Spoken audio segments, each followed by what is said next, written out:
My area is very silent, so I can keep it on. But whose area is not silent, they should keep it off. Okay. Our area is very silent.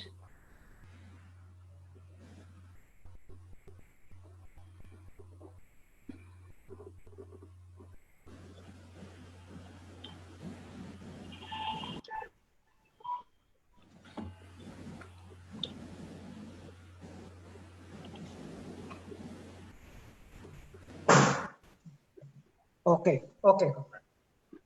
Let us start. Okay.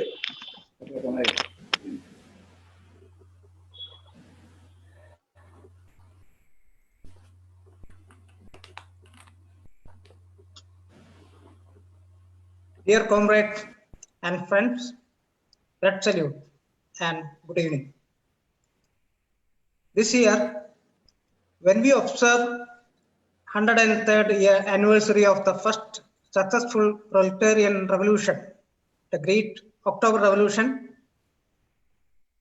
we are witnessing some remarkable peculiarities. This year is coincide with the 100th year of communist movement in India, which was formed and started functioning by the influence and from the spirit of October Revolution, like many other communist parties all over the world at that time. This year, we are also witnessing the COVID-19 pandemic has further exposed and aggravated the inherent crisis of the capitalist imperialist system, leading the whole world in the grip of the most severe crisis the humanities have ever witnessed, which is taking menacing proportion all over the world on one side and leading the planet to an ecological catastrophe on the other side. At the same time, while the working class and the oppressed masses all over the world are confronting more and more aggression and oppression from the imperialist capitalist forces, their neo-fascist regimes, their lackeys and junior partners, utilizing COVID-19 pandemic as a cover. The communist forces, under its severe setback, are still lagging behind to build a mighty resistance to the barbaric attack of this imperialist system. 3 years ago, when we observe 100th year of October Revolution and self-critically analyzing past century, CPIML had pointed out that while upholding all great lessons and contributions of the October Revolution to the world people, which advanced the socialist aspiration of the working class and oppressed masses all over the world, which propelled national liberation movements in the oppressed nations, resulting 1/3 of world population came under the socialist influence within 4 decades of October Revolution. However, we should also self-critically review the historical and political reasons of the severe setback consistently faced by the international communist movement, reaching to the present critical situation. This is applicable in reviewing the history of the communist movement in India also. This self-critical review is very much necessary when we address the present situation and preparing to advance ideologically, politically, and organizationally to overcome the present crisis and to overthrow the neo-fascist imperialist world order, to pave people's-oriented socialist path of development, to build an egalitarian society, to establish people's democracy, and to advance along the path of world proletarian socialist revolution. In this aspect, CPIML Central Committee decided to organize 2 central webinars on importance of October Revolution in present critical situation. One in English and other in Hindi, as well as various state level webinars in concerned languages. This webinar session is the culmination of the series of seminars and webinars held on 100 years of communist movement in India, started from 17th October last year.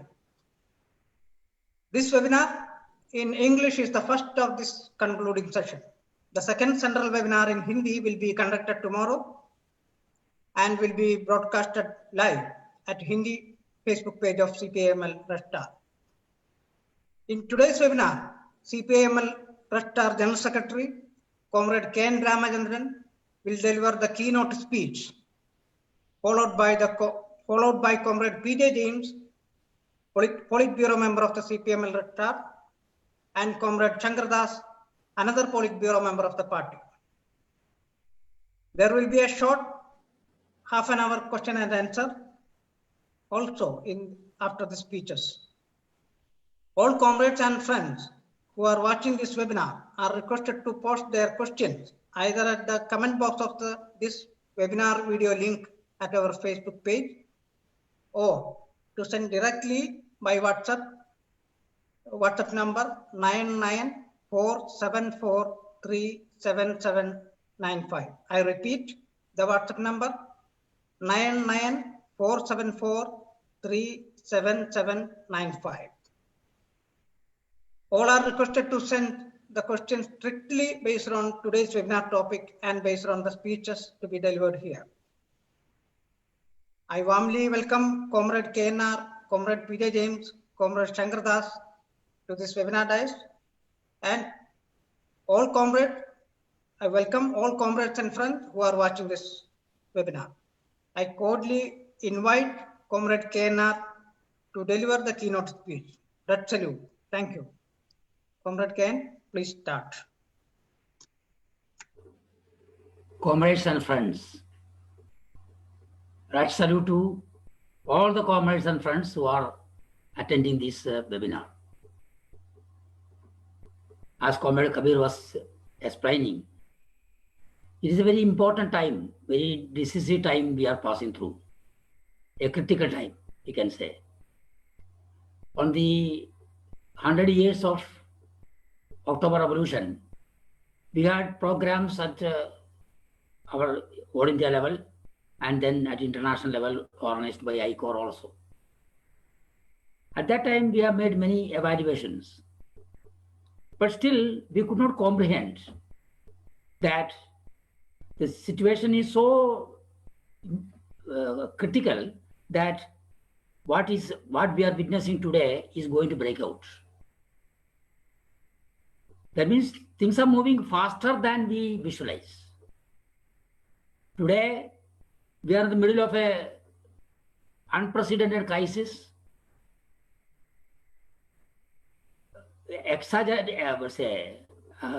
intensified by the outbreak of the COVID-19 pandemic. As far as the economic crisis is concerned, it was already there. It has now taken very gigantic proportions. So in this situation, remembering what happened in October 1917, how the people of Russia, how the working class could capture the political power and try to create a new world, beginning of a socialist offensive.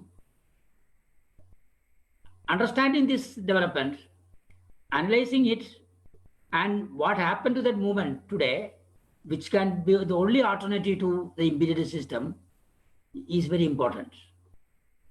So today, the capitalist imperialist system is in such a deep crisis that there is no way out for it. It will only accentuate in the coming days. And at the same time, unconcerned about these developments, they are going back to the business as usual method.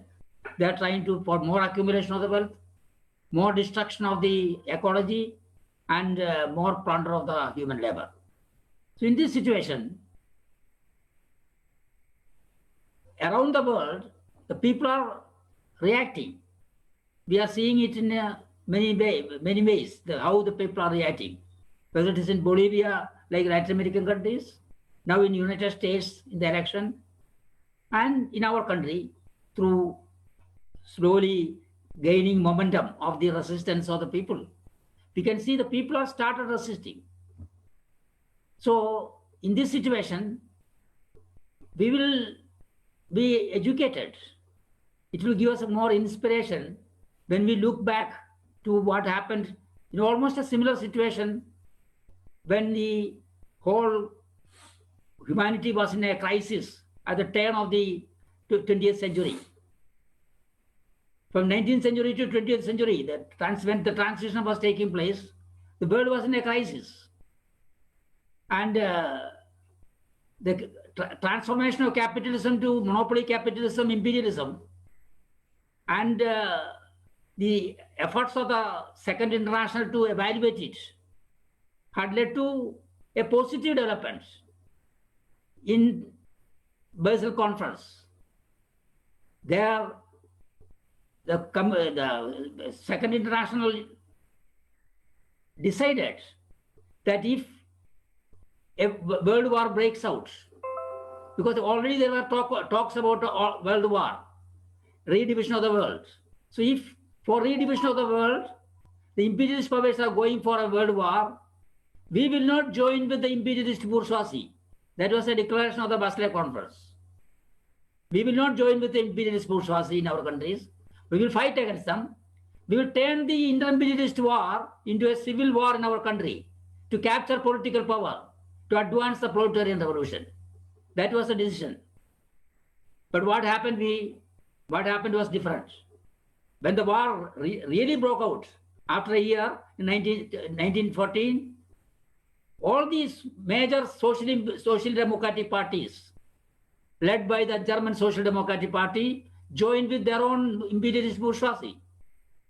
They took ministerships and they called on the working class to join the army so that they can kill their brothers in the other country who had joined the armies of other countries. So they were asking the workers to kill each other. They had gone against the decisions of the international conference.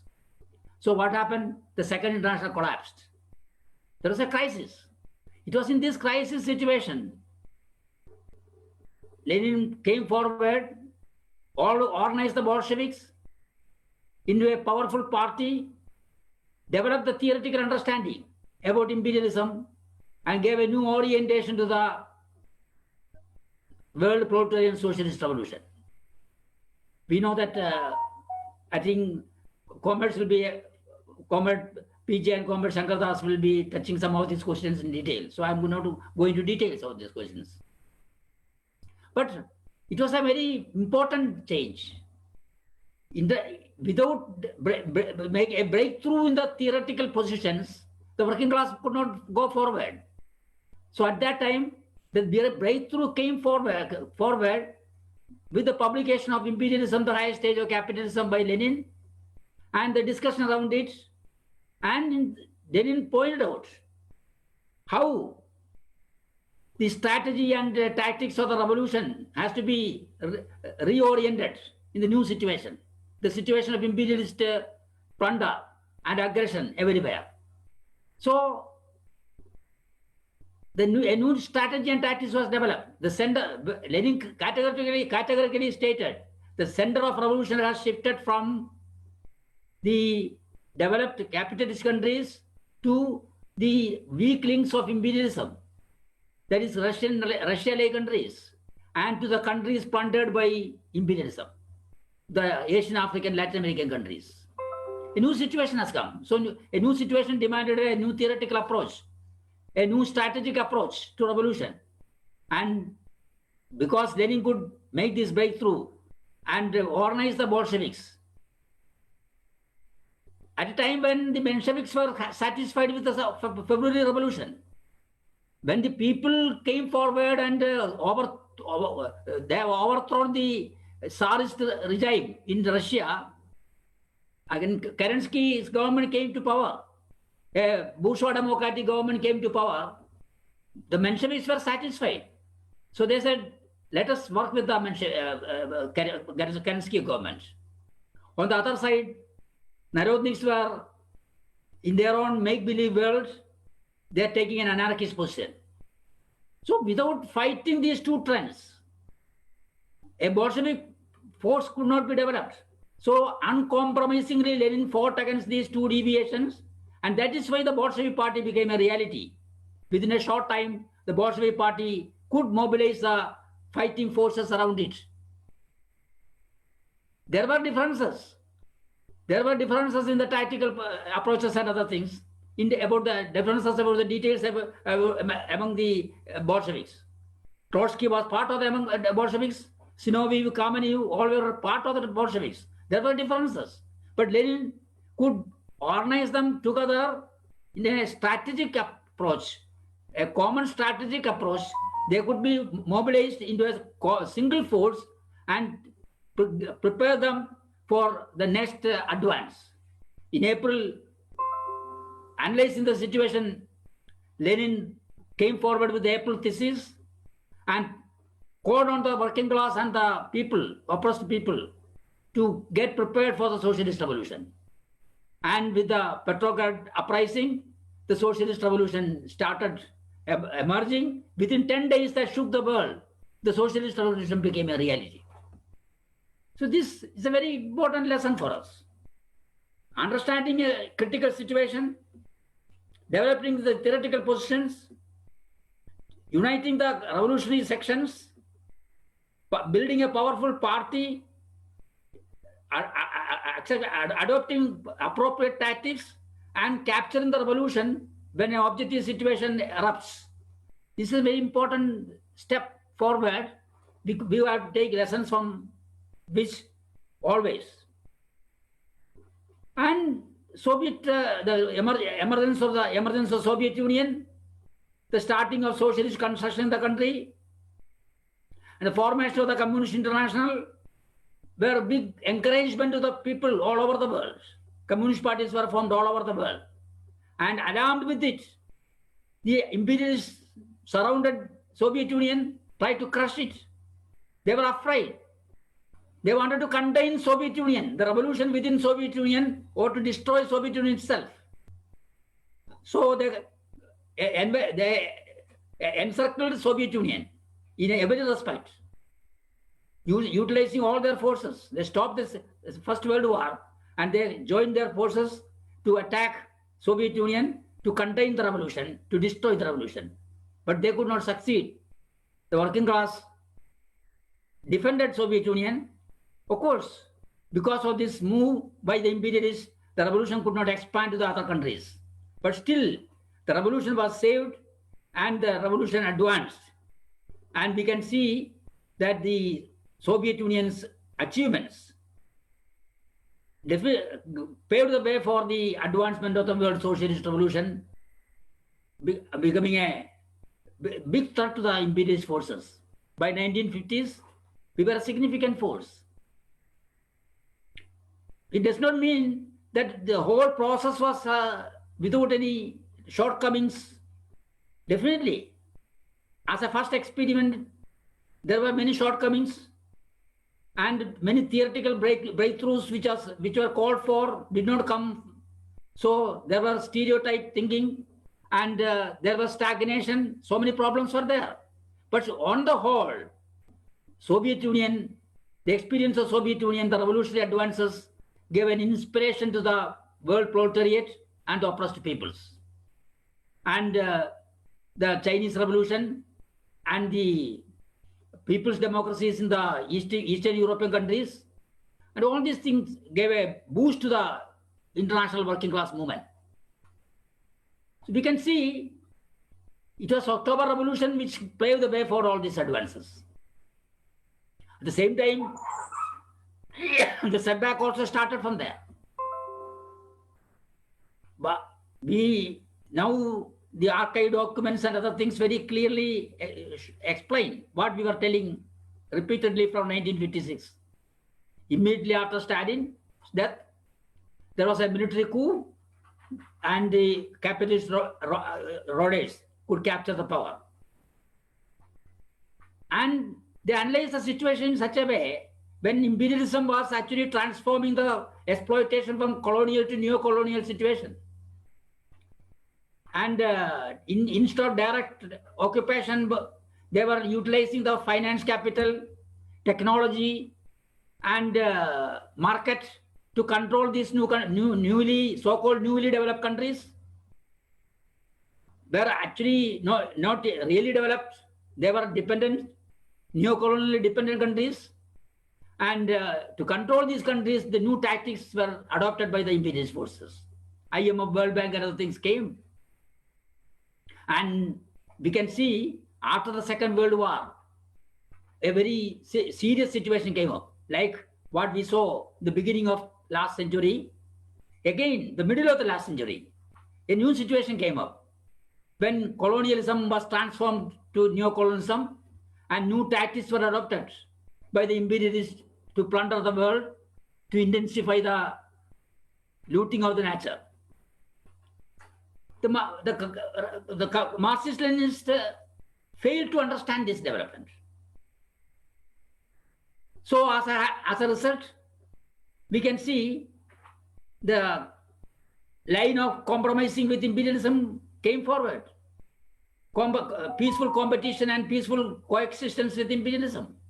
And we can peacefully transform into capitalist world into a socialist world. Such ideas came. But what was the reality?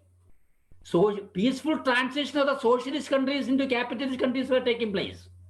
But it was again and again getting proved that without the militant advance of the working class, we will not be able to capture the political power anywhere.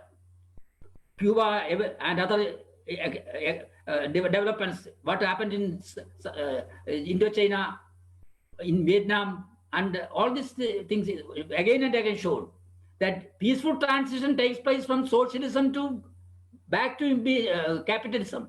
But no peaceful transition is possible in the present situation. It may happen in future, but it is the present situation, as Marxism very clearly explains, it is not possible because there will be a violent reaction from the imperialist forces to curb the socialist forces. So it was a very erroneous analysis, and that erroneous analysis was accepted by most of the communist parties. And what happened, we know. We could not advance. We could not advance, but instead we started suffering severe setbacks. The former communist parties who were formed during the period of Comintern were transformed into social democratic parties. When imperialism was in crisis and in spite of all this thing, when imperialism was in crisis and they transformed their policies to neoliberalism by 1970s, the new Marxist-Leninist forces also could not understand this thing. And the former communist parties who became social democratic parties, calling for accepting the neoliberal policies, because there is no alternative to neoliberal policies. As their important leaders were explaining, there is no alternative to neoliberal policies. So they became camp followers of the neoliberal policies, corporatization policies. So now the question is, on the other hand, what happened? On the other side, instead of understanding these new developments, the new type of narrowness came up. The left deviation which suffered, the left deviation which affected the Marxist-Leninist movement. Without rectifying that, some sections continued that thing. And they reduced everything to arms struggle. These two tendencies against which Lenin fought again came in new forms. Menshevism and Narodnism came in new forms, more powerfully helping the imperialists to destroy the communist movement, the revolutionary offensive of the communist movement. Then again the problem came. how to fight these tendencies. Many of our comrades said, no, we should not fight against them. We should compromise with them. And many sections started compromising, and they have become part of the social democratic forces now. They have become part of the right opportunist camp. On the other side, some people are having a soft corner towards still that left deviation they had left. They said they left the left deviation after the debacle following the Naxal buy. But they're still having the infatuation with that armed struggle. So some of our friends are doing some armed struggle, so they are aligning with them or they are supporting them. What happened? What Lenin did, the Bolshevization of the party, building a Bolshevik-style communist party, that challenge before us is affected seriously. The present situation, which calls for a polarization of the revolutionary forces to challenge the imperialist camp and the junior partners around the world. In that, we are again and again failing because of our lack of understanding and clarity in the fight against the new Mensheviks and new Naronics. So we compromise. And as a part of this compromise, not only when COVID-19 pandemic has paralyzed the whole world, instead of mobilizing the people, theoretically and organizationally and in the field of struggle, many of our friends are become themselves paralyzed. We are seeing it. Many of these sections are getting themselves paralyzed. They cannot move forward because there is no understanding before them what to do. Comrades, it's a question of understanding Marxism. Right from the beginning, Marx has explained very clearly, Communist Manifesto has explained very clearly that capitalism is trying to reshape the world in its own image, in its own ways. It's a world system. We have got only one alternative before us. We have to overthrow capitalism and create a new society, that is socialist transformation and communism. So it was very clear. Marx's understanding is very clear. You cannot compromise with capitalism. You have to overthrow capitalism. You have to overthrow capitalism and create a socialist future. This is Marxism. But what is happening now? We are compromising. And through the process of compromising, there are numerous communist parties everywhere in the world. Every country are having dozens of organizations calling themselves communists. They are using red flag. They are using the hammer and sickle. And they are confusing the people. Already there is China with red flag and using the name Communist Party, becoming a social imperialist superpower. Already confusing the people. And American imperialism and others are always saying Communist Party of China is doing this thing, Communist Party of China is doing that. Already the confusion is there at the international level. And within each country also, this confusion is now there, created by these groups, taking the red flag, waving the red flag to destroy the red flag. This is what is happening. So the question today is, we have to make a theoretical offensive today, comrades. We have to make a theoretical offensive. We have to, by making concrete analysis of the new situation, what this new situation demands. What is Marxism-Leninism today? How do you understand Marxism-Leninism today? And what was our drawbacks in the socialist construction practiced in the different socialist countries, which led to bureaucratic dictatorships, which led to capitalist storage coming to dominance.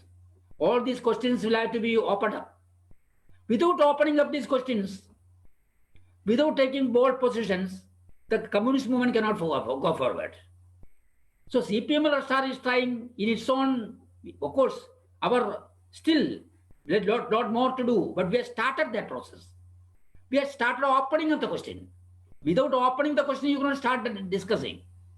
If you have got to keep the things in a closed book, you cannot start discussing. We have to open up the things. What happened? Why we are suffering the setbacks? So we are remembering October Revolution to get encouragement from that, from the experience of October Revolution, to take up this challenge. It is a very big challenge. For example, now in the whole world is in a paralysis, we can say. The economic crisis, the contraction is leading to a total collapse in many countries. And the different fields, we can see this crisis is reflected. At the same time, no government is taking forward any serious steps to control the COVID-19. As we are seeing in our country, they are not even testing the people. They are not giving any treatment. And they are allowing the private agencies to loot the people. This is the situation. Even then, the resistance is not building up, because the resistance should be led by the Marxist forces. The Marxist forces are still weak and they are confused. They are not taking positions. That is why this situation is there. So we have to overcome that thing. We have to overcome that situation. And in this, some important questions we have to discuss today. What do we say about developing the, what do we understand by developing Marxism-Leninism according to the present COVID situation? That itself means that we taking lessons from the past and developing the Marxism-Leninism today. For example, we are seeing around the world, for example, in the current US elections, we are seeing even the bourgeois agencies are now surprised.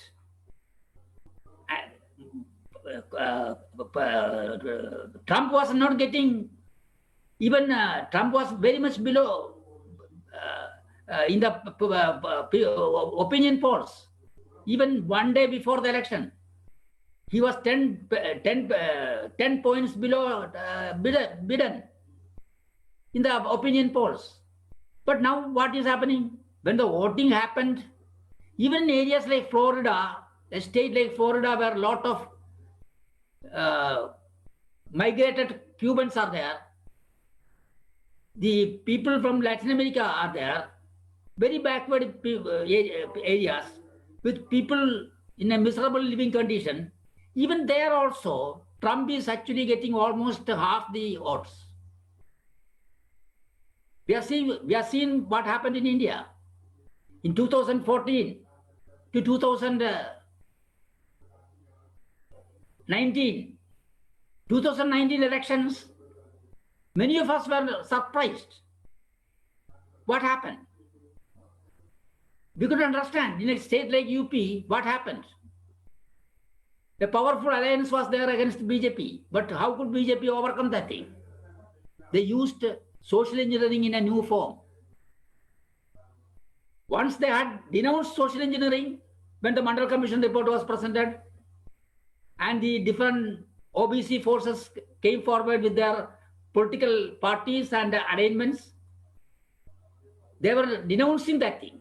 But now the Manuvadi Hindutva forces have utilized the identity politics, the social engineering based on identity politics very effectively, organizing even the tiniest groups, subcastes, everybody organized, and then they're serving the most rightist forces. Almost similar situation is taking place everywhere in the country world. That is what we saw in, we are seeing in Florida and other states, very backward states, where Trump is getting so many votes. So the neo-fascists are capable of winning over the most backward sections utilizing the identity politics like forces, because by developing a new breed of leaders in propagating identity politics. So this is a situation.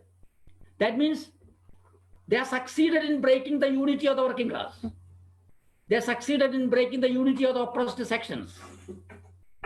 And in our country, what we see, the Ambedkar's contributions to the Renaissance movement in the caste and legation movement is before us.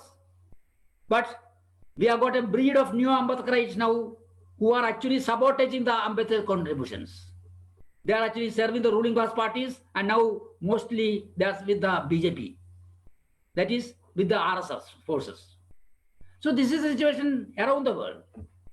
That means not only through imperialist plunder, but through ideologically also, culturally also, through consumerism like concepts also. And they have succeeded to disarm the communist movement to a great level. That means when the communists are failing to develop their ideological positions, theoretical understanding, and their strategy and tactics according to the present conditions, their approach towards revolution, the superstructure, cultural revolution, in all these questions they are showing their weaknesses. Imperialism is scoring over them, even when it is all that we can say imperialism in a very moribund situation, much more moribund than it was during the last century. Even then, imperialism can control the whole world because the Marxists are not taking the courage to challenge them theoretically and in other fields. So this is a very great challenge before us, comrades. And just by criticizing the imperialism alone, explaining this weakness alone, we will not be able to inspire the people, because they want answers now. What is the alternative? The communists will have to give an alternative before the people, because the socialism which was in practice had great contributions, but it had its shortcomings also. For example, what do we mean by democracy today? Because when October Revolution took place, in very few countries, only in Western capitalist countries, there was parliamentary system, bourgeois parliamentary system. Today it is not like that. Around the world, in every country, at least namesake bourgeois parliamentary system is existing. Whether it is parliamentary or presidential, some system is existing. In this situation, what is our concept about democracy today? What do we mean by taking power to the people? All power to the people. That was the slogan Paris Commune. Paris Commune tried to show how the all power to the people slogan can be implemented. Then, all power to the Soviets slogan was given during the Russian Revolution. And they didn't try to explain it. What happened to that? Then the people's communes were started in China. Through the people's communes, the power will come to the people. Even the neighborhood committees, the real people will sit together and plan things. And from the neighborhood committee to the commune, and commune to the higher levels, that way from below, a planning will come. A people-oriented planning will come. These are concepts tried in the socialist countries. So what are we going to do today? What is our concept of the people's power today? And how do we develop a democratic vision, a democratization of society, especially when imperialism has destroyed all the bourgeois democratic values also. Under the neo-fascist offensive, they are actually destroying all the bourgeois democratic values, Renaissance values, and they are imposing fascist terror in every society. In this situation, The basic question today, before us, challenge today is, how do we develop a democratic society? What is our vision, democratic vision? That is one aspect which is to be discussed and which is to be developed and put into practice, not waiting for the revolution to take place. Even the society where we are working, we have to start putting it into practice. The second question is about development. In socialist countries,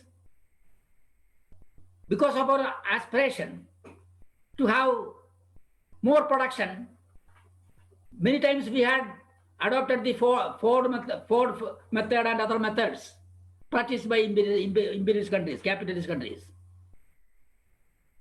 It was criticized also.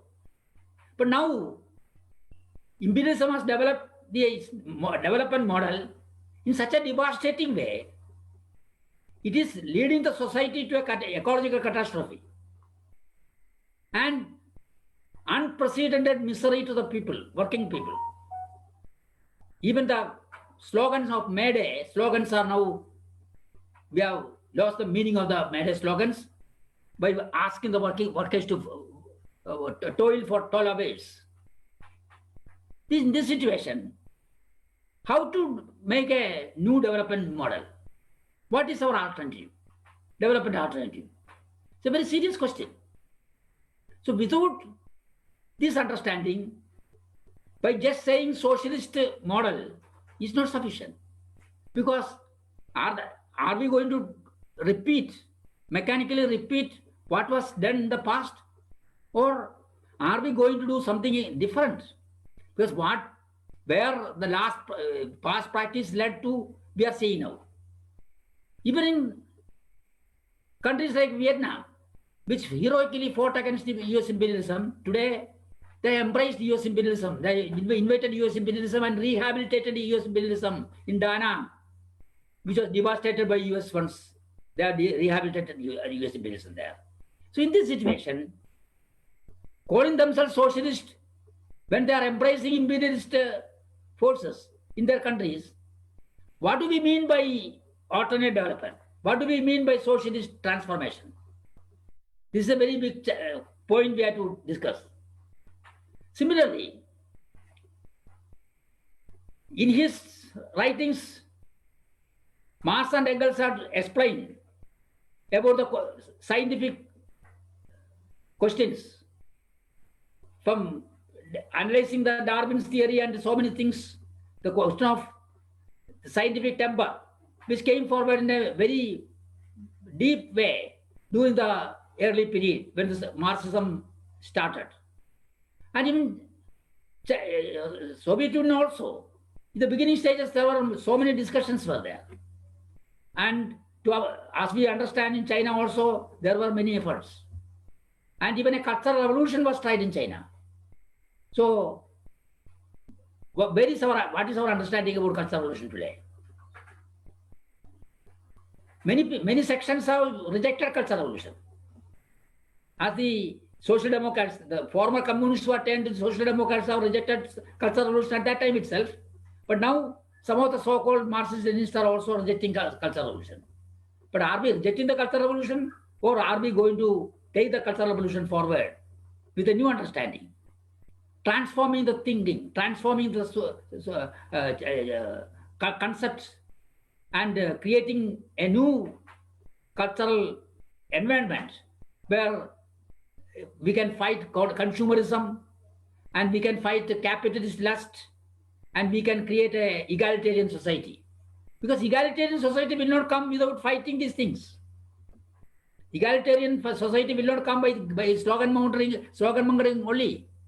We had to fight against consumerism, we had to fight against capitalist lust, we had to fight against all these reactionary impact of the capitalist imperialist system. Then only an egalitarian society will emerge.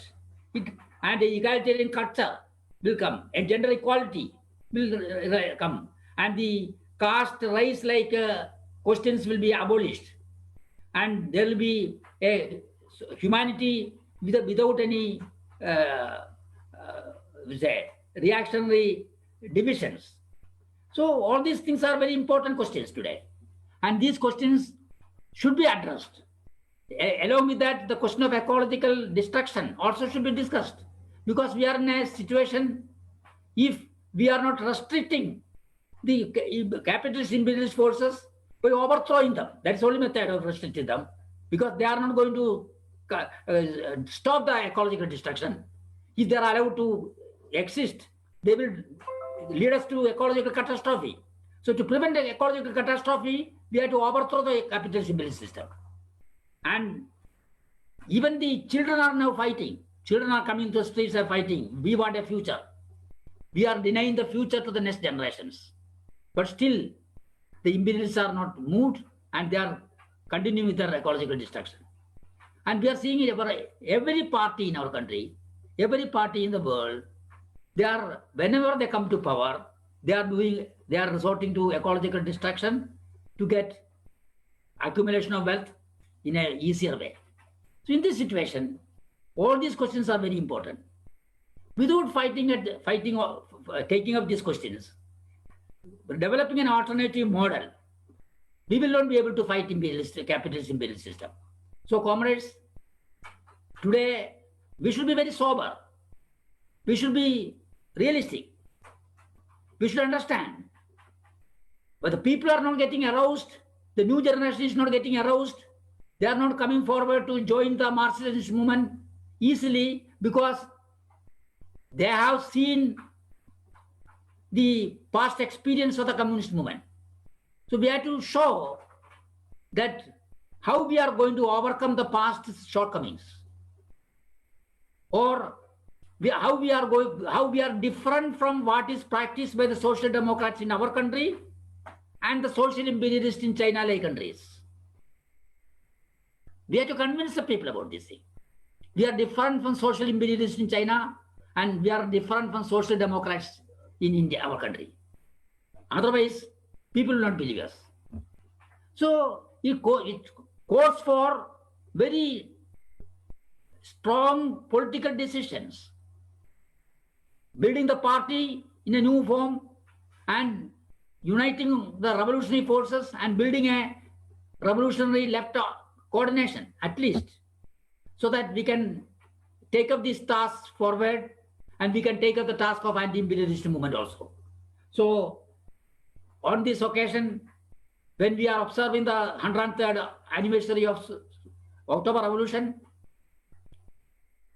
when the most reactionary forces are dominating the whole world, when the neo-fascist wind is,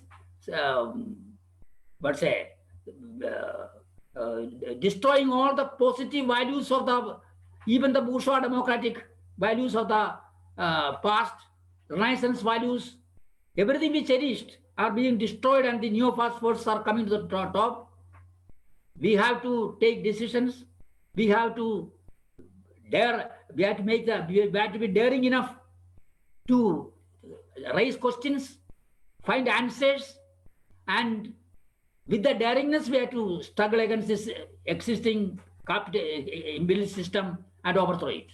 So, comrades, the challenge is to be taken up. It is a very difficult task, but we have to take up the challenge. So, on this occasion, in spite of whatever has happened, in spite of still we are a small force, we are getting united at the international level through ICOR, and we are trying to get united in India by bringing the revolutionary forces together. So we should take up this challenge. We should take up the challenge of daring to ask questions and daring to find answers, so that we can dare to struggle and dare to win. And we have to dare to struggle and dare to win. Otherwise, the human society cannot exist. And to save the humanity, we have to take up this task. This is a challenge before the Marxists. With this resolve, let us march forward, and let's salute to all comrades on this occasion. Thank you. Thank you, Comrade KNR, for delivering the keynote speech of this webinar. Now we have two joiners, both of PP members of our party.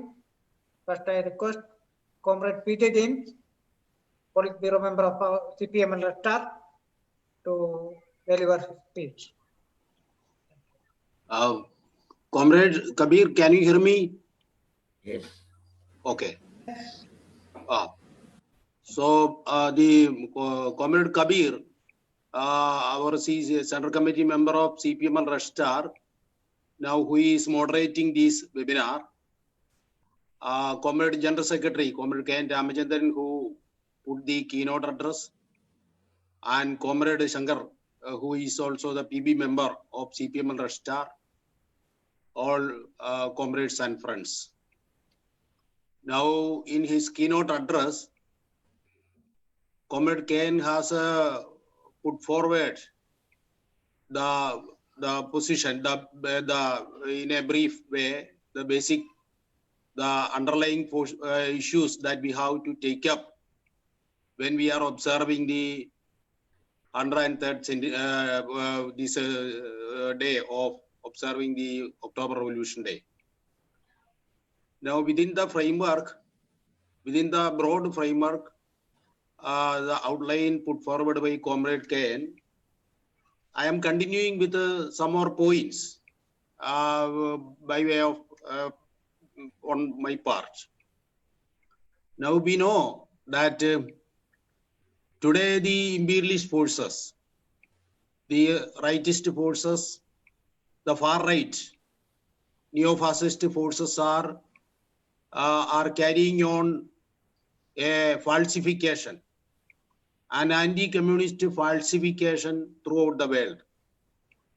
And they are propagating that communism itself is a shattered dream, in spite of declaring that when during the 90s, when the Soviet Union was totally collapsed, they declared that class struggle is ended. That means history of class struggle, the end of history they declared.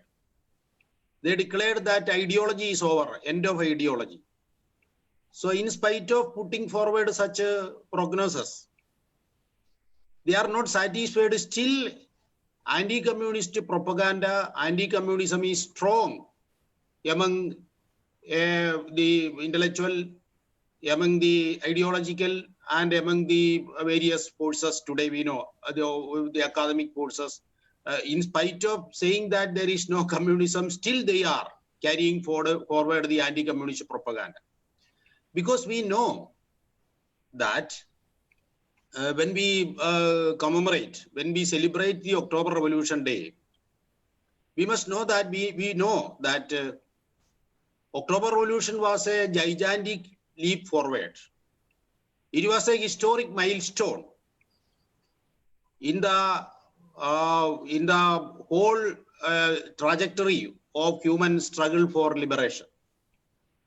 And it was October Revolution not only for the communists, it was for all humankind that this October Revolution proved that it is possible to change the system, to change that is imperialism and all kinds of reaction. It was proved, and that is what is the significance of October Revolution. So as Comrade Kane briefly explained, so after March, when this industrial capitalism, the so-called free enterprise capitalism, when it was transformed into imperialism by the late 19th century, the Second International and the communist leaders at that time were incapable of explaining that from a Marxist perspective. And taking advantage of that, the imperialists and the rightist forces were dreaming that they could carry forward their agenda, but it was the intervention of Comrade Lenin, who in his magnum opus, the important work of Lenin, in his the theory of imperialism, in his book, The Highest Imperialism, the Highest Stage of Capitalism, Lenin explained, underscored the essence of imperialism as, say, it is a handful of imperialist powers on the one hand, and the vast majority of the world people inhabited in colonies, semi-colonies, and dependent countries. So in this situation, as Comrade Ken already mentioned, that it is possible to carry out revolution in the weakest link of the imperial chain. And because it is in the weakest link that all the contradictions of imperial system are concentrated. Therefore, if you break that point where all these contradictions are concentrated, it is possible to carry forward revolution, and Lenin proved it. And that is the importance of October Revolution, because it proved October Revolution is the first practical, the applicability of Lenin's theory of imperialism. It is the first, and at the same time, I'm not going into those details. When the 4th anniversary of October Revolution was when in speaking at this 4th anniversary celebration, Lenin himself said, the ice has been broken. The road is open. The way for is now clear. This is what Lenin said. That is now, it is before humanity, it is before communists to move forward. So it means that Lenin, at the same time, Lenin said that the imperialist system is not a static one. It is not static. Even at the time of analyzing imperialism in 1916, Comrade Lenin said that the system, there is so many, it is a transitional. Lenin himself pointed out that there are many transitional changes, transformations are going on. And so communists, Lenin was very aware of all these things, and it was a particular moment in the whole history of the communist movement, that October Revolution. And after Lenin, we see that taking Lenin's position, the Communist International moved forward.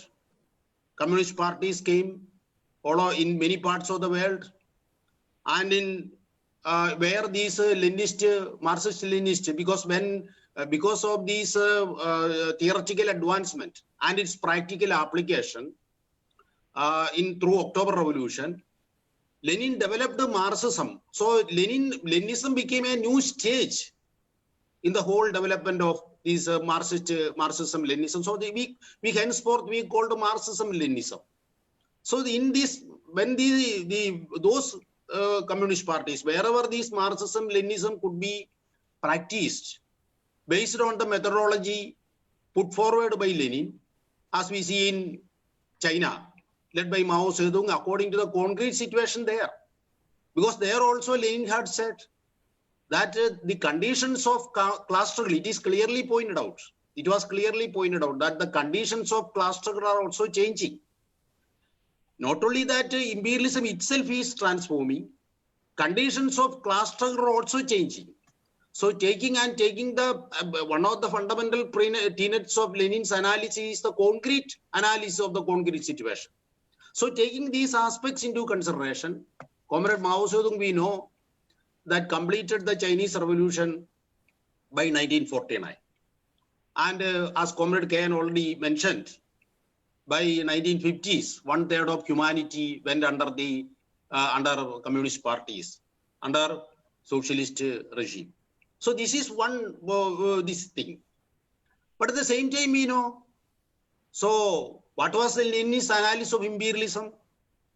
According to Lenin, when industrial capital was transformed into finance capital, all its progressive, all its positive aspects, that means whatever it has gained through its struggle against feudalism and all such reaction, all these were lost, and its essence itself became decadent, parasitic, and it became, as Comrade also said, it became moribund. So it became a reactionary, it became a regressive force. So only through overcoming this essence of finance capital that humanity can move forward. Otherwise, what will happen? There will be reaction and the whole history will move in the reverse direction. So that we saw in the 1920s and 30s. As a result of the nature of finance capital, which instead of doing any that in that progressive direction, that is developing society, contributing development of science and technology, democracy, all these things, at least bourgeois democracy in that way. So in the 20s and 30s, because of the operation of finance capital, what happened? The whole imperialist world came under a very severe crisis. A very severe crisis. 1920s and 30s, we know. And because of this crisis, naturally, as we today, when imperialism is in crisis, when capitalism is in crisis, it will give rise to, in the 20s and 30s, that led to fascism. And it is Communist International which could evaluate this fascism also in the proper way and analyzed that fascism is the terrorist dictatorship of the led by the most reactionary elements of the ruling classes, finance capital. So based on that evaluation, the Comintern and the Soviet Union, led by this Comintern and Soviet Union, we know that the fascist forces were defeated. And this actually, as we have seen, this led to the epoch making, the glorious situation of the 50s when the communist movement was advancing. But at that time, as it was also pointed out by comrades, that what happened when imperialism was, as Comrade Lenin already said, that imperialism was transforming, or when as a result of the new developments, because of the advancement of the political ideological advancement of the communists, the advancement in national liberation movements, and because of many positive trends, it was felt that the old colonial system could not be continued in that way. So they resorted to a change in the form of colonialism. But what happened in the 50s? We know led by Khrushchev, they said that imperialism has weakened. Colonialism has disappeared. So the theory of disappearance of colonialism, the theory of weakened imperialism, that came to the forefront. Not only that, led by Mao Zedong, led by CPC, Communist Party of China at that time, they questioned this evaluation, they challenged it, and they put forward that no, because global expansion of capital is proceeding. It is only taking a new form, new avenues, new political, new military, new cultural, new economic methods and institutions have been there. And led by that, even though the form is changed, even though the phase, colonial phase has been changed to, instead of weakening, instead of any kind of a retreat, international capital imperialism is carrying forward its plunder in new forms, in more pernicious and sinister form. That was the evaluation. But what happened again? In the name of opposing Khrushchevian revisionism, we saw that another left against opposing this right to opportunism, in the guise of opposing right to opportunism, within the communist movement, a left sectarian adventurist position came, which also ultimately came to the same position, that the theory of weakened imperialism, that imperialism can be won over or it can be defeated without much difficulty. So this situation, we know that as a result of the advancement of, I am coming to the present situation before that, as a result of the advancement of the socialist forces and national liberation movements, communist parties, the ideological political intervention, imperialism also was to resort to certain formal or at least to certain window dressing. They resorted to, for example, we know that in the 20s, and 30s, it was identified not only by Marxist-Leninists, even by bourgeois theorists also, they found that the most important point is the operation of finance capital. So it is more destructive. It is more reactionary. If left uncontrolled, it will lead the whole humanity to that is a destructive, a terribly destructive situation. So it is that they controlled this capital. So many controls were there. They were imperialism. Capitalism was forced to bring so many controls over capital, and that's what is called state-led capitalism, welfare state. So many things were there. But as a result of this rightist and which I already mentioned, left adventurist deviations in the communist movement, leading to the political and ideological setbacks of the international left, and in connection with that setbacks in countries, in various countries, by the 70s, imperialism was able to alter, was able to change the whole course of its accumulation, capitalist accumulation process. So the so-called state intervention was taken away, welfare state was abandoned, and all controls on capital, erstwhile all controls on capital were taken away. So in the 50s and 60s, they said that so we are moving forward, boom is there. A golden age, they themselves said golden age is there. Even so-called revisionists also, the right opportunists in the communist camp also said that without we can pursuing, as Comrade Khan already said, through peaceful means, we can move over to socialism. So such euphoria was created. But what happened in the 70s, taking advantage of the political ideological setbacks of the communists in general, imperialism resorted to neoliberalism. That means all controls on capital, all controls on unhindered operation of imperialist capital were taken away. What will the result? The result is today, we know that what is the financial, what is the economic question today? Now, at the time of Comrade Lenin, when Lenin was analyzing imperialism in the turn of the 20th century, at that time, in spite of the transformation of industrial capital to finance capital, still finance capital and industrial capital was working side by side. But in the 70s, what happens today, political economic analysis will make it clear that today finance capital has taken a new position, that it has totally cut off from the sphere of production. This is a fact that we must know. Whenever the controls, whenever there are no controls over finance capital, which Lenin already said, finance capital, if it is not controlled, if it is not eliminated, if its domination is not kept, not removed, what will happen if it is left free as in the 20s and 30s? What happened? By the 70s, not only a new crisis situation came, taking advantage of this crisis situation and taking advantage of the international, these ideological political setbacks of the left, imperialism resorted to a new form of accumulation that is called neoliberalism. So what is the essence? What is the problem with the communists today?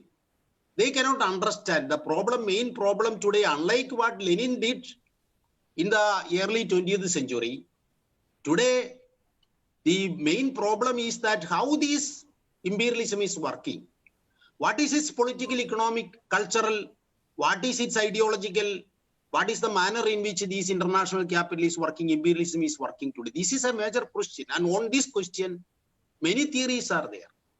And as we know that so many ideologies are coming, so many theories are there. Post-industrialist theories are there, that capitalism has moved to a post-industrial stage, where now instead of the industry, a new technology intensive sector has come. So many theories have come. And but I'm not going into those details. Now, as a result of the advancement in science and technology, of course, science and technology, so many advancements are there.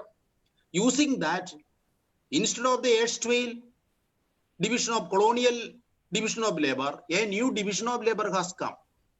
A new reorganization of production has come. Internationally, production has reorganized. Internationalization of production has taken place. Already capital has become speculative in nature. And along with that, it has become internationalized globalization.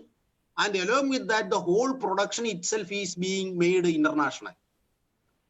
A new international division of labor has come. The result is that the exploitation today, as a result of these new developments, now what happened, unlike the colonial period, today after the Second World War, during the post-war neo-colonial period, the whole way of exploitation, the whole way of plunder, that has assumed new dimensions. It has become, as Comrade Lenin already said, it has become multi-dimensional. It has become, in essence, there is qualitative changes have taken place. And Lenin's methodology, Lenin's analysis is capable. It is still the lessons from October Revolution, the methodology, the guideline put forward by Lenin still is capable to analyze this. But the thing is that we have to apply the same to the concrete situation. What is taking place today? We know that in countries, in Afro-Asian, Latin American countries, now the so-called neo-colonial or independent countries, whatever we may call it, there the vast amount of super exploitation, the super profit is now taken from these countries because of the new international division of labor and because of this globalization and because of this neoliberalism that is now working. And along with that, because of a new international division of labor, because as a result of the super exploitation, on the one hand, while these revolutionary forces, communist parties are not coming forward to understand the logic, the laws behind this, what is taking place. On the other hand, imperialism is putting forward new theories. That means they say that the working class, even the imperialist theoreticians, they are saying that the working class, the international proletariat is no longer a force capable to lead humanity today. And even so-called reformist theories are saying, so many postmodern, post-Marxist, as Comrade Kane said, identity theories, politics are coming. They are saying that even post-politics, so many interpretations are there. They are saying that today, this working class as a category is not at all existing. Instead, they are saying that, what they say, multiculturalism. So many identities are there. The white, racial, in India, for example, taking the concrete situation here, as already explained by Kayan, here in India, for instance, the ruling classes, imperialist forces, corporate capital, they are now using identity politics. They are now using these new neoliberal theories for dividing the working class, dividing the oppressed. So in that way, this exploitation, this super exploitation is now continuing. And how? The question is, so we have to adapt, we have to apply the theory of Marxism-Leninism according to the concrete situation today. For that, what is required is a concrete analysis. What is now taking place? Instead of, and here, if left free, how capital is now operating, how finance capital, corporate capital is now working. We know that now not only at the level of nature, I mean labor, even in, as Comrade already said, at the level of nature, ecological plunder. So now either through plunder of nature or through developing the financial sphere. Now today we see, even in India also, in spite of an unprecedented crisis, unprecedented economic collapse, unprecedented unemployment, unprecedented poverty and pauperization of the masses, still the stock market are rising. They are claiming that the economy has overcome the crisis. So what is the essence? Any employment is created, any value is created. Only whatever is there is being appropriated by the capitalists. So new forms are there, remaining at the sphere of circulation, remaining at the sphere of speculation. It is possible to extract surplus value from the sphere of production. They need not, unlike the colonial period or unlike the erstwhile imperialism, today the capitalism, multinational companies, today international capital need not enter into productive sphere. They can remain at the level of speculation, purely at the level of speculation. So remaining at the level of speculation, it is possible for them to extract surplus value from the sphere of production. New devices are there, new means are there. A complex system of economic and social arrangement has been there, by which now capital is continuing its plunder. It is leading humanity to a terribly, what I have already said, a very destructive situation. So we cannot move any inch forward in this situation. And that is why today, to camouflage this situation, to cover up this grave situation, this ecological destruction, this super exploitation of the working class, and a cultural degradation of either two unknown levels, new theories are there. And as we see today, so we say that today, in spite of Trump is defeated, even if Trump is not becoming even if he is defeated, Trumpism will prevail. That is the situation. That this neo-fascist, these against the xenophobic, this racist, and this identity politics like theories which have been there. Even what is the basis of Trump today? It is not because the Wall Street sections, a major section of the American capitalists, American companies are now with Biden, but it is the white blue collar workers which are now supporting actually Trump. So there the problem is with the communist forces, the international communist forces, the international communist movement. Because of their incapability to understand this situation, how imperialism is working, how their theoreticians are now working, how they are operating at the level of production, at the level of material, at the level of the economy, at the level of production, at the level of politics, and at the level of culture, at the level of ideology, at the level of intellectual spheres.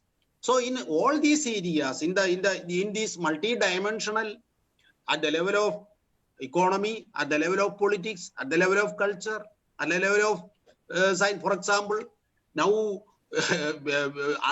so refuting all analysis of conventional analysis, all logic, in spite of which we have seen in India also. This is the situation. So the situation is that we are taking when at a general level, internationally, what are taking place, and at each country, what is now taking place, and to understand the laws of motion of imperialism today. Internationally, also many changes are there. Because of lack of time, Comrade Shankar is there. I am not going into a detail. For example, at the global level, now we are seeing that internationally, 200 years of Anglo-American hegemony is now being challenged by the Chinese intervention, and how because of how China is now becoming a platform for super exploitation of the working class, how in spite of the productivity of Chinese working class going up, how the how it is wage rate is kept very low there. All these are questions. So we need a clear analysis of all these questions. How this imperialism, how the earlier configuration is now changing, and at the local level, for example, in our country, how these caste question and all these things are integrated with, how international capital is intertwined with these local specificities in each country. In our country, it is a caste question. In USA, now it is the contradiction between the blacks and the whites, along with the tirade against the migrants and the refugees, against the women, against Latinos, against African Americans, and in many European countries also neo-fascism is now emerging. We are now seeing what is happening in France, everywhere, in our country also. So we need when we celebrate the or when we commemorate the October Revolution, this 103rd day of October Revolution, it is high time that the communist forces, the international communist movement, should have a self-critical understanding of the whole course of history, their experience, what happened. Say why capitalism is advancing still in spite of facing the severest crisis. They are moving from crisis to crisis, and not from crisis to tranquility or any stable situation, crisis to crisis. But as Comrade Lenin said, imperialism, in spite of repeated crisis, in spite of being in a very severest crisis, it will still continue unless overthrown by the working class, unless overthrown or unless removed or unless defeated, unless challenged and defeated, imperialism will continue to survive, resorting to severest forms of oppression. That is why we are experiencing a neo-fascist situation today. So how this neo-fascism is integrally linked up with the internationalization of capital. So how it is different from the colonial phase. We know that during the colonial phase, fascism was there, 20s and 30s. But that fascism, today fascism is different because today capital is internationalized. The scope is much larger. The maneuverability is there because there is an international situation is there by which, unlike the colonial phase, now there is an understanding among the various international alignment of capital. That is why we see that even after the Second World War, now in spite of increasing contradictions, still they are very conscious of the fact that they are now not engaging in a, I'm not going into those details, but still we have to see. They are conscious of preserving their profit, their market, everything. So situation is changing. At the same time, plunder of nature and ever intensified plunder of labor, workers are going up in a hitherto unknown levels. So this question we have to discuss seriously. And as we have analyzed what are the mistakes, what are the drawbacks that have, why we could not, why the imperialist forces, their theoreticians, their ideologues succeeded in carrying forward an anti-communist falsification, anti-communist propaganda, what were the mistakes, all these things we have to understand in a historical, in a proper way. And this contest, this occasion of the 103rd anniversary of October Revolution should be a contest for us to ponder over all these things. And I stop, comrade, here. Red salute. Thank you, comrade. I request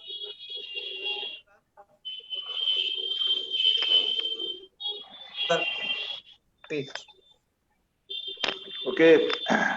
Thank you, Comrade Kabeer, and red salute and revolutionary greetings, Comrade Kane, Comrade PJ, Comrade Kabeer, and all of our comrades and friends and all of our viewers. So, Comrade Kane touched upon the general aspect of the Russian Revolution of 1917 and today's perspective also. And Comrade PJ dealt the economic situation and the imperialist question of past and present. I like to restrict myself in some specific Russian experiences and how today it is important to learn from the Russian Revolution when we are trying to prepare a revolution in today's perspective.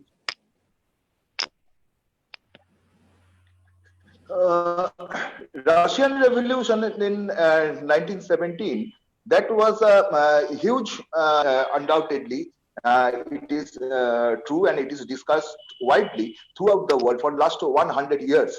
And several books are written on that.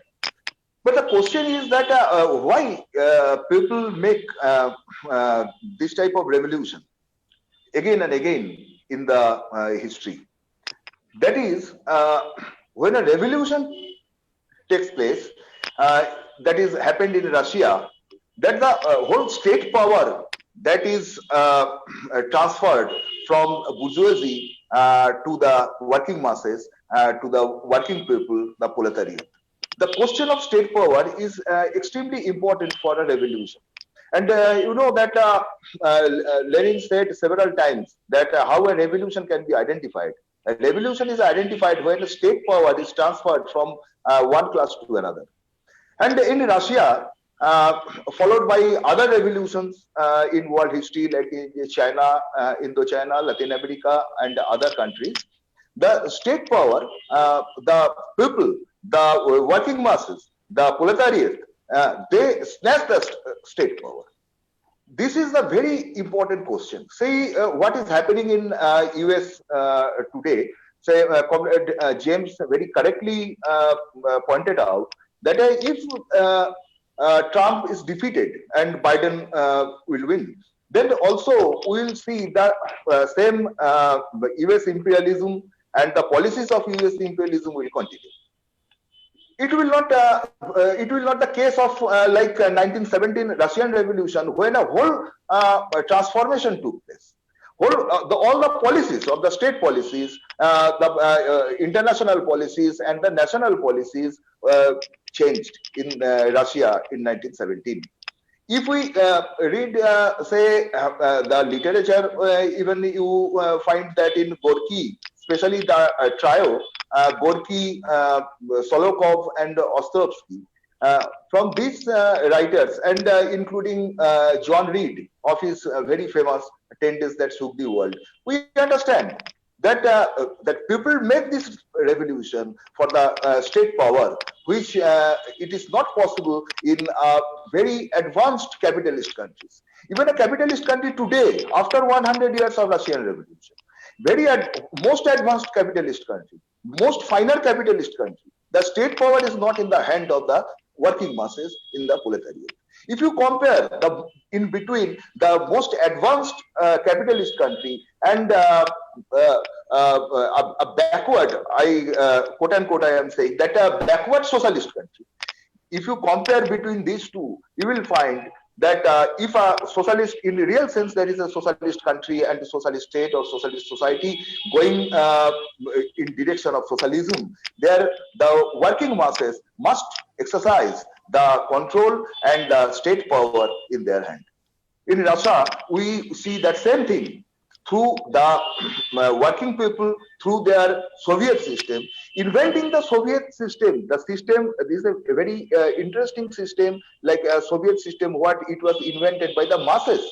It was not invented by some intellectuals, by a party. It was invented by the working masses through their struggle against Tsarism, formerly, and later against the several governments, like the first government and the second Kerenetsky government. So this system was invented.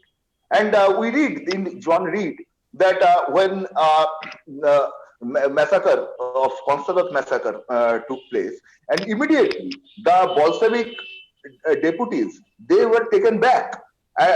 because at the in that system there was a right to recall. Today, even after 100 years of Bolshevik revolution, even in the most advanced communist countries, the right to recall is a very rare thing. But in Soviet Russia, in the initial years, even in the initial years, when Lenin was saying, yes, our machine is faulty. Okay, we understand that our machine is faulty. But the first steam engine, when it was discovered, it was also faulty. That was not the very big point that our machine is faulty. The very big point is that the machine is invented. Yes, the Bolshevik Revolution of 1917, that machine was invented, the system was invented by which the working masses, the working people, the people as such, the peasantry and the workers, they exercised their power. After the Konstalat massacre, Bolshevik deputies were taken back immediately. The Bolshevik deputies, a Bolshevik party at that time was the in government, sole party in the government, because initial years other parties were also in the government, but in some occasions some of the parties resigned and some of the parties were banned. So Bolshevik party at that time was the sole ruling party. Even at that time, the Bolshevik deputies were taken back and the Menshevik deputies were elected by the angry masses. And later, when the Bolsheviks rectified their error, then again the Bolshevik deputies were re-elected. So mass, it was mass. It was the people. It was the working class which decided the fate of the country, that decided the direction of the state and the society in real sense. That was the essence of a revolution, a communist revolution, a Bolshevik revolution, if we say in gist. So that is why people make a revolution. And this was the very character of the Russian Revolution of 1917, for which people make a revolution again and again in the history. Immediately after that, we will see that several advancements took place, several achievements took place, and many steps were taken which were unprecedented in the world history, in the history of the humankind. Today, if you go through the book of Harari, Sapiens, it is a very famous book of Harari, Sapiens.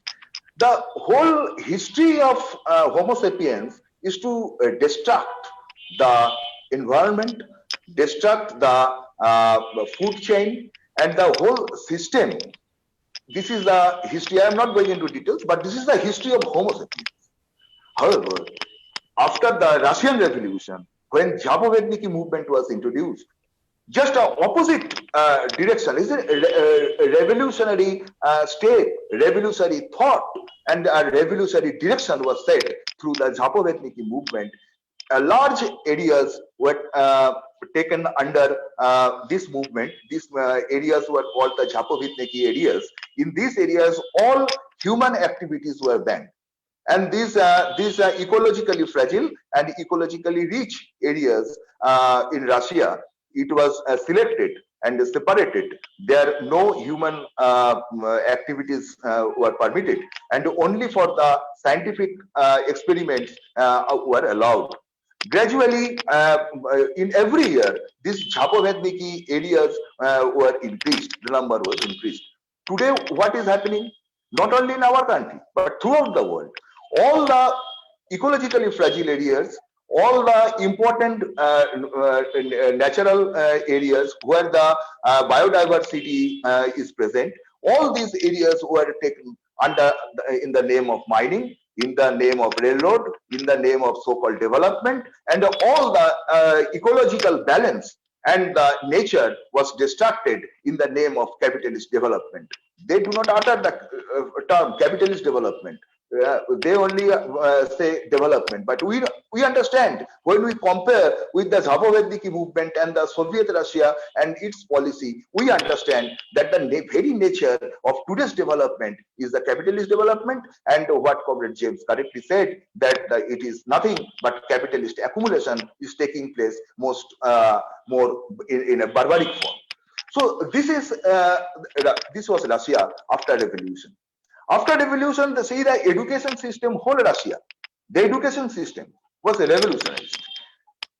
In not only the great Russian language, but all the languages. There are many languages in Russia, not only in the mainland, but in the bordering states and some states which were outside of USSR, and gradually they came inside USSR. They were incorporated in the USSR, and it was extended up to Central Asia, including some Muslim-dominated societies, Asian societies, and with a different culture, with a different language. But the Russian authority and the administration, they promoted all the cultures.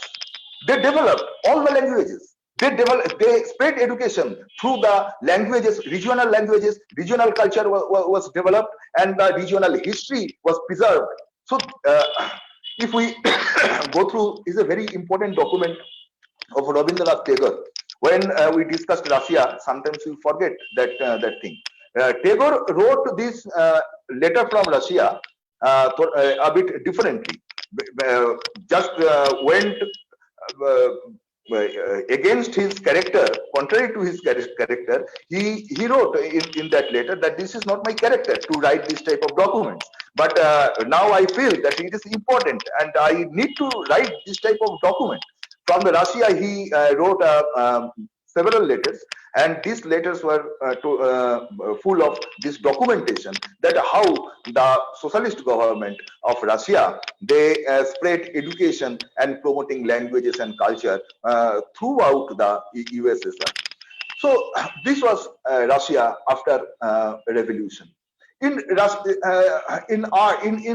case of art, in case of literature, in case of language, in case of gender question, today, you know, in the most advanced capitalist countries, what is the condition of the women? What is the condition of the other section, that is like lesbian or homosexual, this type of section? What is the condition? They do not have their rights. They have to fight street battles against the government. Today, the women movement is going on in Poland. It's the same Poland which once upon a time was under the socialist form of government. Today, big women movement is going there for the right of abortion. So this is the condition of after 100 years of Russian Revolution throughout the world. The working masses, the women, and the weaker section of the society are brutally suppressed, oppressed, and exploited. But in Russia, just opposite happened, and the state power was transferred from the bourgeoisie to the oppressed masses, to the weaker section of the society. So this was the condition in Russia after revolution, and all this movement was started at the time of Lenin. And Lenin, Russian Revolution doesn't mean only Lenin. Russian Revolution is conducted by a party. It's a very big party, and it's a very rich party, and by a class. However, Lenin was Lenin. Why Lenin was so much discussed? Because, see, in spite of all this development, Lenin was not happy. So today I like to point out two specific points on socio-political sphere, that why Lenin was not happy in spite of big development, a gigantic development, and a big step forward. Lenin was not happy. And we discussed many write-ups and classics of Lenin, Marx, Engels, Lenin. But less discussed documents and write-ups of Lenin. Especially, I like to concentrate on the political organizational report of that is 11th Congress that took place in 1922. Here, Lenin said some very interesting thing, and especially after capturing the state power, Lenin said repeatedly that capturing the state power is very difficult, especially in a backward country like Russia. capturing the state power is difficult. But it is much more difficult to run the revolution forward, to extend the revolution from political to social revolution. This is much more difficult. He was comparing the situation with Germany, and he said that in Germany, like countries where capturing the state power is more difficult, but once the state power is captured, the extending the revolution in social sphere, it is comparatively easy. But in country like Russia, capturing state power is difficult, but it is much more difficult to spread the revolution in social sphere. However, they did that because that is at that time it was expected that an European revolution will take place, but it did not happen. So the revolution was confined in Russia only at that time, and Russian people and Russian party, they were obliged to carry forward the Russian revolution with their own strength, with their own wisdom. And Lenin especially said that it is an uncharted path for us. Huge hardship and huge challenges came in front of the party, in front of the workers, and especially the Bolsheviks, and how they faced and these hardships and challenge. This is a very interesting thing to learn, because after 100 years, when we are practicing revolutionary politics, this learning is very much useful even today. So one important thing is that the question of the state power. Today, many communists are there who are having this type of thinking that if you have a gun, you can have the state power. If you have a gun, you can break the whole state. But the matter was not so easy. Lenin pointed out that in Russia, we have snatched the state power, but we do not know how to use it. Marx said that the bourgeois state is a bourgeois state. Proletariat cannot use a bourgeois state. If proletariat, what they have to do? They have to dismantle and break the bourgeois state, and on that place, they have to build up their own state. What does it mean? It means that the proletariat, the class, the party, the revolutionaries, they must know how to run the state, how to administrate, how to run the economic affairs. They must learn. They must be able to do that. If they do not do that, if they are not being able to do that, then again the old bureaucrats will come into the scene. Old managers, they will come into the scene, and you cannot break the old system because you cannot run the new system. So this was in this type of situation in the political organizational report of 11th Congress. With your permission, just I like to one or two passages from that. Lenin said, see what he is saying in the report. Lenin is saying the whole point is that the responsible communists, even the best of them, who were unquestionably honest and loyal, who in the old days suffered penal servitude and did not fear death, do not know how to trade because they are not businessmen. They have not learned to trade, do not want to learn, and do not understand that they must start learning from the beginning. Communist revolutionaries who have accomplished the greatest revolution in the world, on whom the eyes of, if not 40 pyramids, but at all events 40 European countries are turned in the hope of emancipation from capitalism, must learn from ordinary salesmen. But these ordinary salesmen have had 10 years warehouse experiences and know the business, whereas the revolution responsible communists and devoted revolutionaries do not know the business and do not even realize that they do not know it. So, Comrade James said that bourgeoisie and imperialism always changed from one tactics to another. They are able to accomplish all the tasks.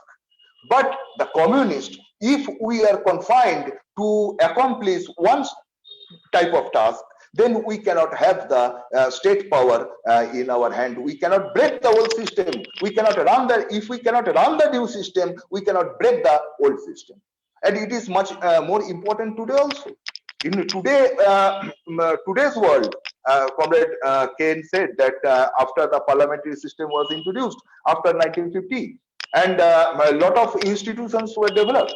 Today, party may rule in some panchayat, in some corporation, and sometimes they run in some state government. And what happened?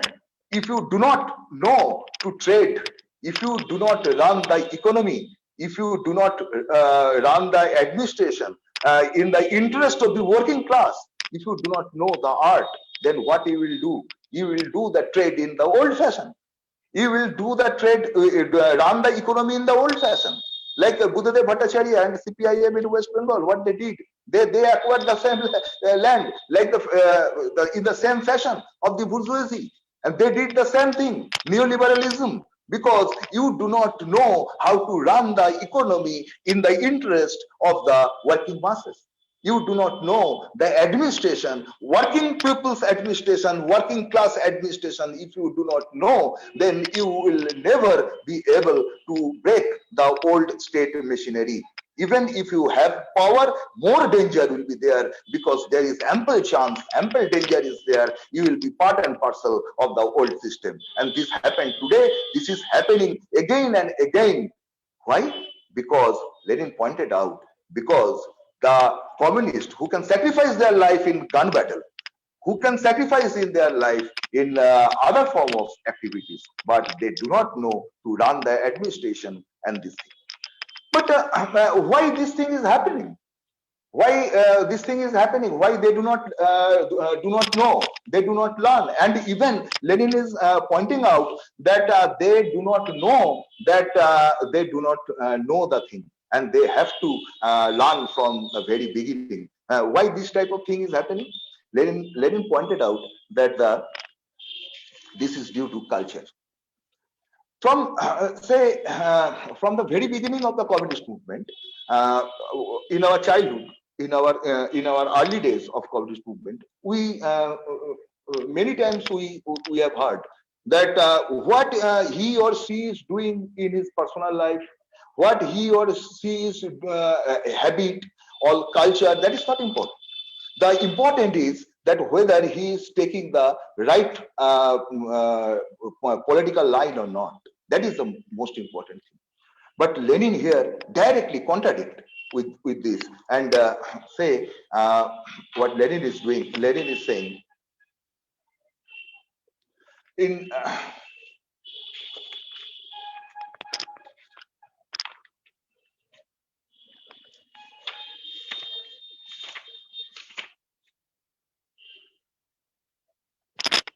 Lenin said, the economic power in the hands of the proletarian state of Russia is quite adequate to ensure the transition to communism. What then is lacking? Obviously, what is lacking is culture among the stratum of the communists who perform administrative function. The culture is lacking. If we take Moscow with its 4,700 communists in responsible position, and if we take the huge bureaucratic machine, that gigantic heap, we must ask who is directing whom. I doubt very much whether it can truthfully be said that the communists are directing the heap. To tell the truth, they are not directing, they are being directed. So when you are running a state, in case of Russia, you have to control the bureaucrats, because you do not have much trained person from your own ranks. So you have to hire bureaucrats, you have to hire technicians, and you people, the communist people, they are deputed to control the bureaucracy. Now, if you are not culturally equipped, then what happens? Lenin is saying that truthfully, if I say very truthfully, they are not directing, they are being directed. Why? Lenin pointed out that is due to the lack of culture. And then Lenin put forward a splendid formulation, magnificent formulation he put forward. He said that something analogous happened here to what we are told in our history lesson when we were in children.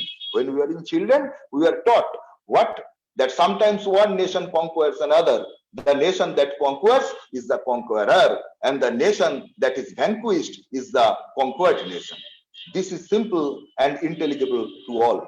But what happens to the culture of this nation? Here things are not so simple. If the conquering nation is more cultured than the vanquished nation, the former imposes its culture upon the latter. But if the opposite is the case, the vanquished nation imposes its culture upon the conqueror. You defeated your enemy. You have defeated your enemy. You are victorious, and the enemy is vanquished. But your culture, you are culturally not greater than your enemy. Enemy is more cultured than you. Then what happened? That enemy, that vanquished enemy, that defeated enemy, they will impose their culture on you. Then what happened? It happened that the structure, your structure will remain the same, your party will remain the same, your state will remain the same, the Soviet name will remain as same, but inside, in a sense of that system, the enemy has taken the rebirth. Your rule, which structurally yours, but your rule is converted into the enemy rule. That's why Lenin pointed out that history knows all sort of metamorphosis. History knows all sort of metamorphosis. If you do not know how to handle the situation, if you fail to handle the situation, it will be metamorphosis will take place, and the situation will be transformed from into its opposite.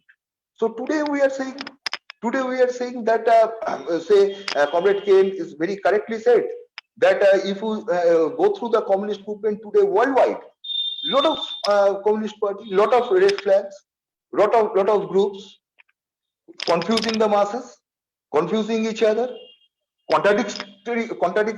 came into contradiction to each other, but there is no unified struggle against the bourgeoisie. In the name of identity politics, the bourgeoisie very easily divide the working masses, working people, the communists. Why? Many reasons are there, but all reasons are come to the point which is called culture.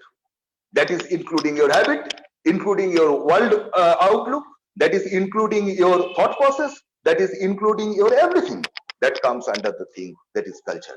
And that is why a cultural revolution was so important, not only in the post-revolutionary period, but at the from the very beginning, the cultural revolution. That is why so much important. Comrade Kane given the example in this report. Comrade Lenin was so frankly and so magnificently handled at that time, the situation at that time. He gave an example that some canned food has to be imported, and that canned food has to be bought from in an international trade. At that time, you know that no capitalist countries, they are ready to come to an international trade with Russia. So this is at this juncture, one French bourgeoisie turned up in Moscow, and he was ready to supply the socialist government the canned food. And Moscow was starving due to the lack of the food at that time. And at that time, the two responsible Comrade Kamenev and Comrade Krasin, both are the member of the Politburo. They were responsible to take a decision, a simple decision. The decision had to be taken, but they could not take the decision. Months after months, they could not take the decision. Whole thing came in Politburo, and Lenin, in this report, political organization report, Lenin said openly that what is happening between this Kamenev and Krasin. From the report, here it is Lenin wrote in the report, that what report came in Politburo, we are seeing that one responsible communist, Comrade Kamenev or Comrade Krasin, he did not name, but one responsible communist said, another responsible communist, that henceforth I will not talk to you without a lawyer. Lenin said that, see, this is the situation. Very simple, they are fighting with trifles. They are fighting with their egos. And when Moscow is starving, the canned food was no power. They are ready to sell canned food. One bourgeoisie, he was ready to sell it, and we cannot take the decision. Lenin was saying that what was lacking? Political power. Lenin answered, no, we have enough political power in our hand. Lenin said, economy, we are lacking money. He is saying, no, we have enough money in our hand. Then what is lacking? Lenin again pointed out culture. So this is a thing that if you do not win the cultural battle against any enemy, you may run your system, but actually enemy will be back. And this happened after Khrushchev in Russia. It was not only a physical coup. It was definitely a military coup, Comrade Kane said. But in a sense, if you see, it could happen. It took place inside the party, even in Russia, in China. It happened inside the party. How it was successful? It was successful because the ground situation was prepared. And why ground situation was prepared? Because we lost the battle of culture. That was the thing. So Lenin pointed out that this is the hardship we were facing. After 100 years, what is the situation? After 100 years, bourgeoisie, world capitalism and world imperialism is equipped much more than it was 100 years back. And our condition is that we are not that much equipped. Today we are much more weak. We are less equipped, we are less prepared, and the bourgeoisie is definitely they are taking a upper hand in spite of a very fantastic objective condition. Throughout the globe, you see the terrific economic condition, terrific economic crisis. Comrade Jemes is very correct when he said that the bourgeois system, what Marx said in his Capital, that was from crisis to stagnation, and from stagnation to boom. So this is the cycle of the capitalism, that crisis to boom and boom to crisis. And now what is happening? It is that from crisis to crisis and crisis to crisis, another crisis, and much more deeper crisis, much more wider crisis capitalism is facing. What we are doing?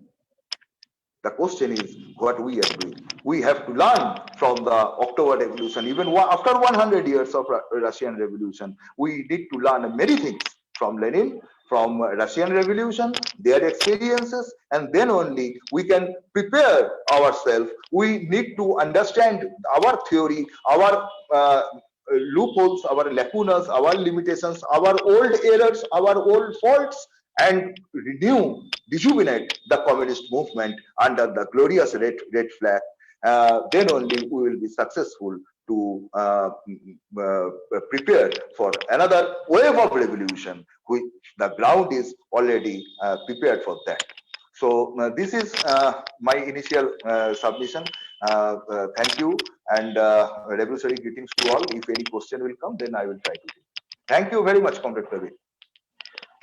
Thank you, Comrade Shankar for inspiring speech. And now we have a short question and answer session. There are some questions. Some questions are for Comrade KNR, and 2 questions for Comrade PJ James, and 1 question for Comrade Shankar. So I shall read out all the questions or one by one. Okay, I will please unmute all mic. First, the question for Comrade KNR, from 1 question from Comrade Hariprasad.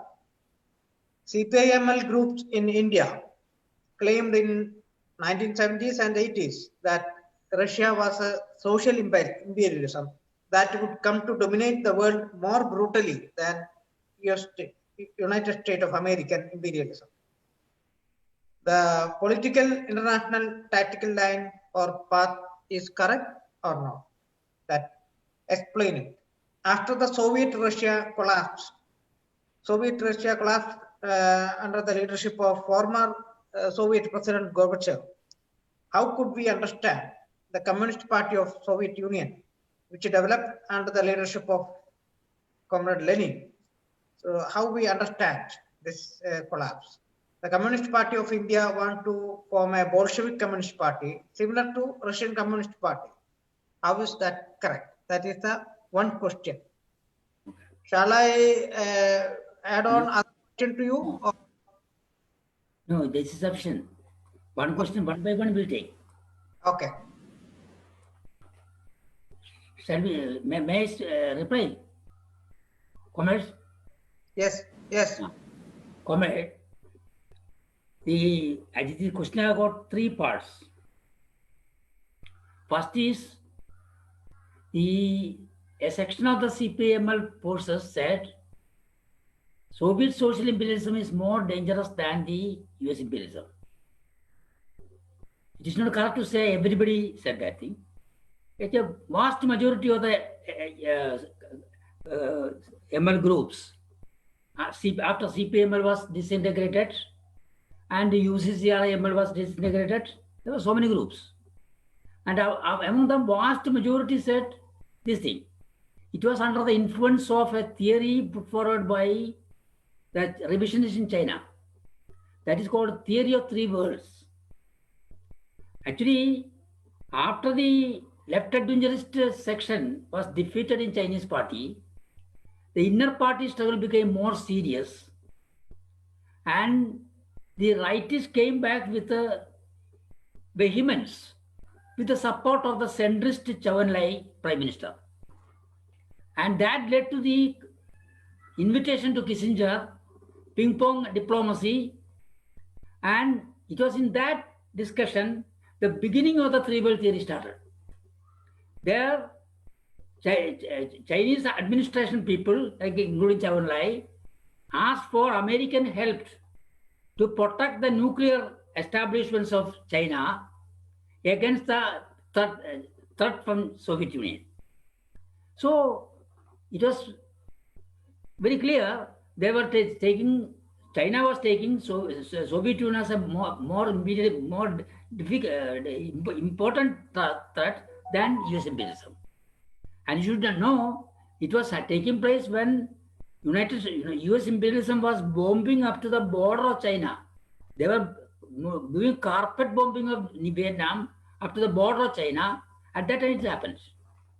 That means even in Chinese party at that time itself, the pragmatism in the administration was very powerful, and it intensified after the 10th Congress in 1974.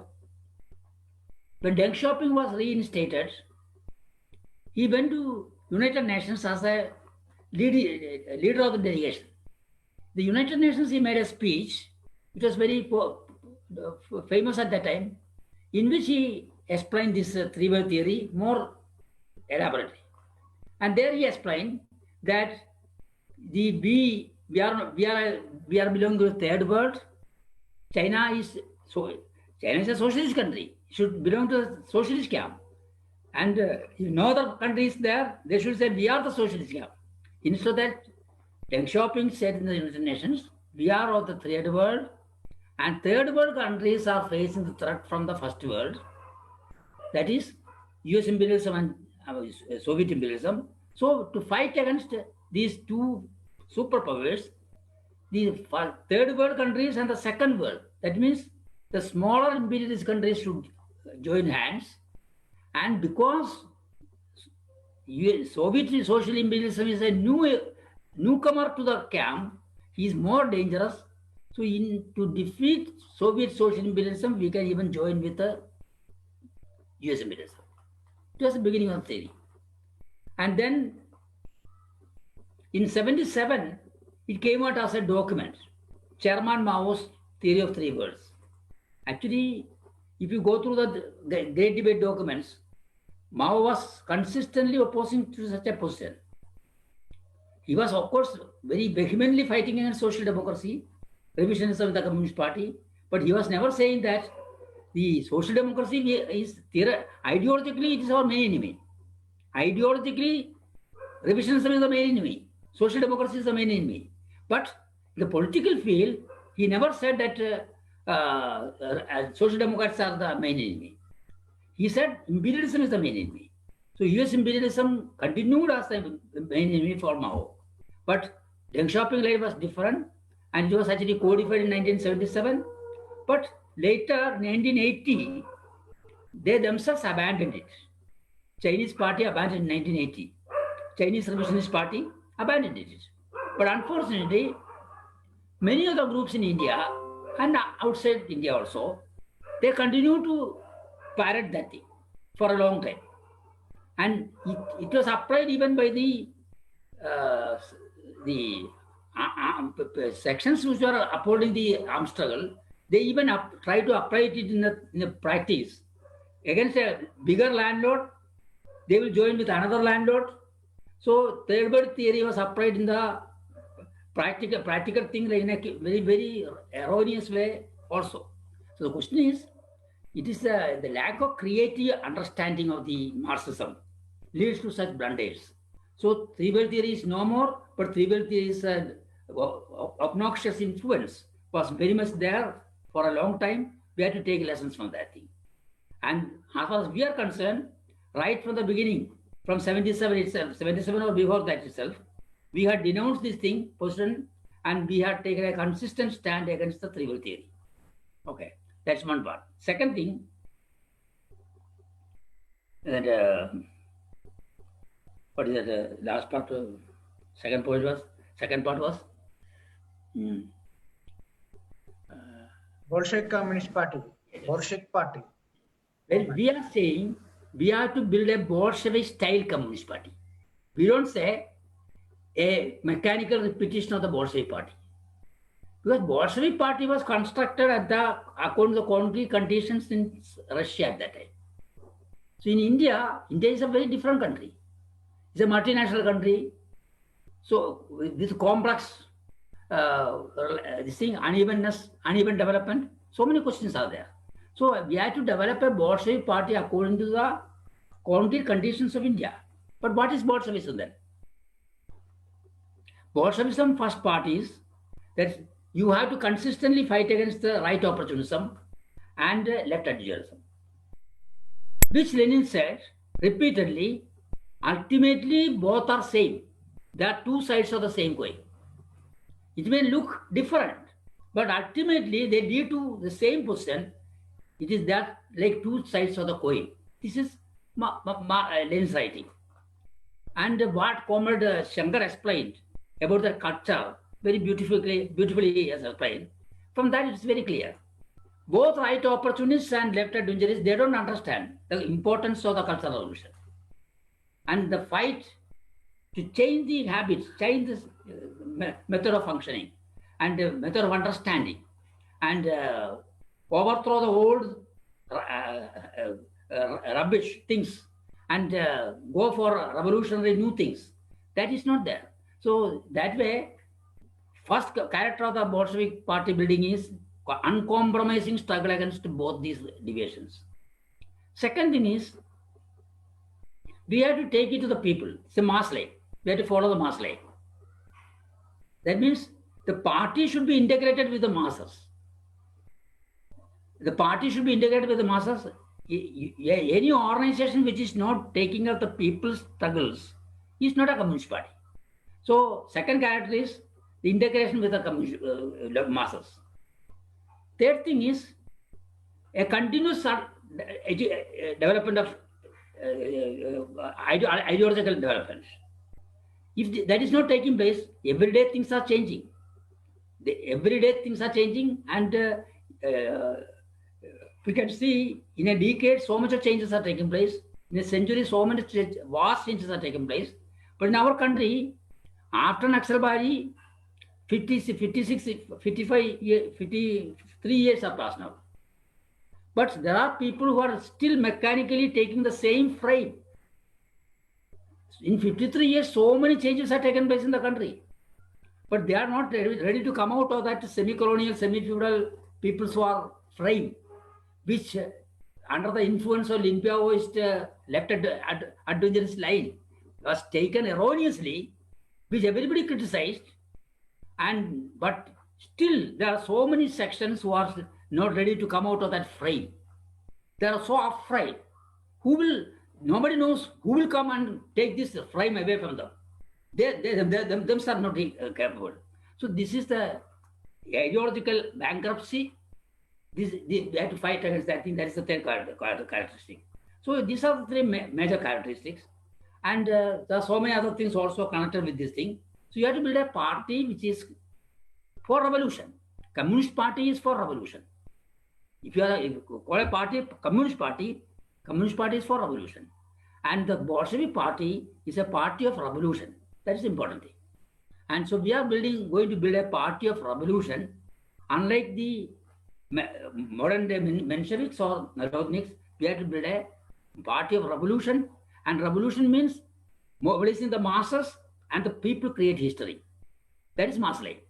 So in this way, we have to build the party. That is the understanding of Bolshevism in general.